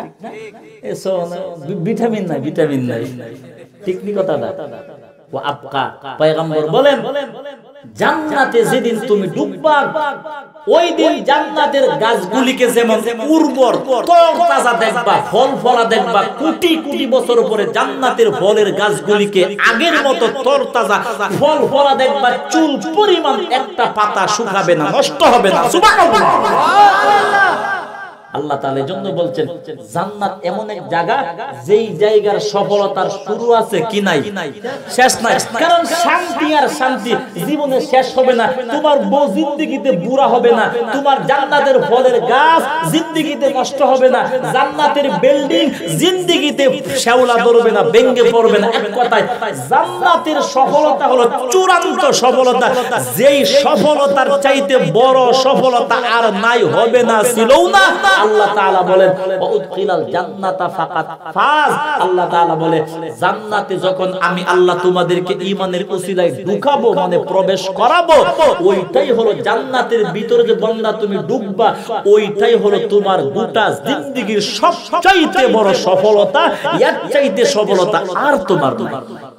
আমার ভাই, এই জন্য আল্লাহ তাআলা বলেন, একটা আলোচনা করলাম, আল্লাহ তাআলা সবচেয়ে প্রধান যেটা আল্লাহ বলে বান্দা ওই জান্নাতে যদি যেতে চাও অবশ্যই তোমাকে সর্বপ্রথম যে ধাপটা ঈমানের সাথে তোমাকে মরা লাগবে। বেঈমান হয়ে মরে গেলে প্রথম ধাপে জীবন শেষ, জান্নাতে আর যেতে পারবা না, চিরজীবনের জন্য তোমাকে জাহান্নামে যাওয়া লাগবে। এজন্য ভাই অহংকার, তাকাব্বুর, আত্মগরিমা, মাস্তানি, বেডাগিরি এগুলি না দেখাইয়া আমরা 24 ঘন্টা বলার দরকার আল্লাহ তাআলা আমাদের তুমি আল্লাহ ঈমানের সাথে মরণ দিও, যাতে তোমার চিরন্তন সফলতার জায়গা জান্নাতে আমরা যেতে পারি। এই দোয়াটা 24 ঘন্টা করার দরকার আছে না নাই? আজকে থেকে নিয়ত করব আমরা অহংকার, তাকাব্বুরি, আত্মগরিমা, মাটির সাথে বেঈমানি, এক কথায় আল্লাহ বেজার হয় এমন আউলা জাউলা কাজ আমরা করব না ইনশাআল্লাহ। আমরা সব সময় আমল করব, আর আমল যে করব নম্রতার সাথে, আল্লাহ এই আমলটা করছি, আল্লাহ তুমি যদি আমার আমলটা কবুল করো তাহলে তো ভালো, আল্লাহ তুমি যদি আমার আমলটা কবুল না করো, আমল করে কোনো লাভ নাই। লাভ নাই। অনেক মানুষ আমল করতে পারলে একটা বেড়াগিরি ভাব দেয়া আছে না, এগুলি করবেন না, তাহলে আমল কবুল হবে না। পয়গম্বর বলে যেই আমলের ভিতরে যত বেশি নম্রতা, ভদ্রতা থাকবে ওই আমল আল্লাহ তত বেশি পছন্দ করবে, তত তাড়াতাড়ি আল্লাহ কবুল করে দিবে। আজকের আলোচনা থেকে আমরা কয়েকটা জিনিস শিখলাম। এক নাম্বার সব সময় চিন্তা করব ইবাদতের নীতি বাদ দিলে ইবাদত নষ্ট হয়, গুনাহ হয়, জাহান্নামে যাওয়া লাগে। দুনিয়াটাকে জাহান্নামে যাওয়া লাগে না। সুতরাং দুনিয়ার থেকে আমলের প্রতি আমরা নীতির প্রতি বেশি গুরুত্ব দেওয়ার দরকার আছে না, আমরা এটা দিব। 2 নাম্বার আমরা মনে রাখবো, সব সময় মনে রাখবো, মন তোমার চিরন্তন সফলতার জায়গা জান্নাত। এটা তুমি বলে দিলে চলবে না, এটা মনে রাখতে হবে। জান্নাত আল্লাহ ঈমান নিয়ে মরতে পারি, এই যে কথাগুলি বললাম, আল্লাহ তাআলা আমাদের সকলকে মরণ পর্যন্ত প্রতিটি কথার উপর আমল কইরা এই ওই যে জান্নাত চিরন্তন সফলতার জান্নাতের মহাব্বতে দুনিয়ার টুকটাক সফলতা চলে গেলে যাক, আপত্তি নাই, মনকে বুঝাইবেন, মন দুনিয়ারটা টুকটাক চলে যাক, তোর আসল সফলতা জান্নাত তো আছে। ঈমান নিয়ে মরতে পারলে বান্দা আসল সফলতা তোরে কে দিবে? আল্লাহ। তো আল্লাহকে যদি তুমি বেজার করে ফেলো, আল্লাহ দিবে? আল্লাহকে খুশি রাখতে হবে। আমরা এমন কোন কথা বলবো না, এমন কোন কাজ করব না, এমন কোন ব্যবহার করব না যেগুলির কারণে আল্লাহ বেজার হয়ে যায়। আল্লাহ বেজার হয়ে গেলে আমার দুনিয়াও শেষ, পরকালও শেষ, ঠিক কি না? আল্লাহ তাআলা আমাদের সকলকে মহব্বতের সাথে প্রতিটি কথার উপর আমল করার তৌফিক আল্লাহ দান করুন, এবং ঈমানের সাথে মরে জান্নাতের মালিক হইয়া আল্লাহর মহব্বতে ঈমানের উসিলায় জান্নাতি বান্দা হইয়া মরতে পারি, এই তৌফিক আল্লাহ দান করুক। বলেন আমিন। ওয়া মা আলাইনা ইল্লাল বালাগ।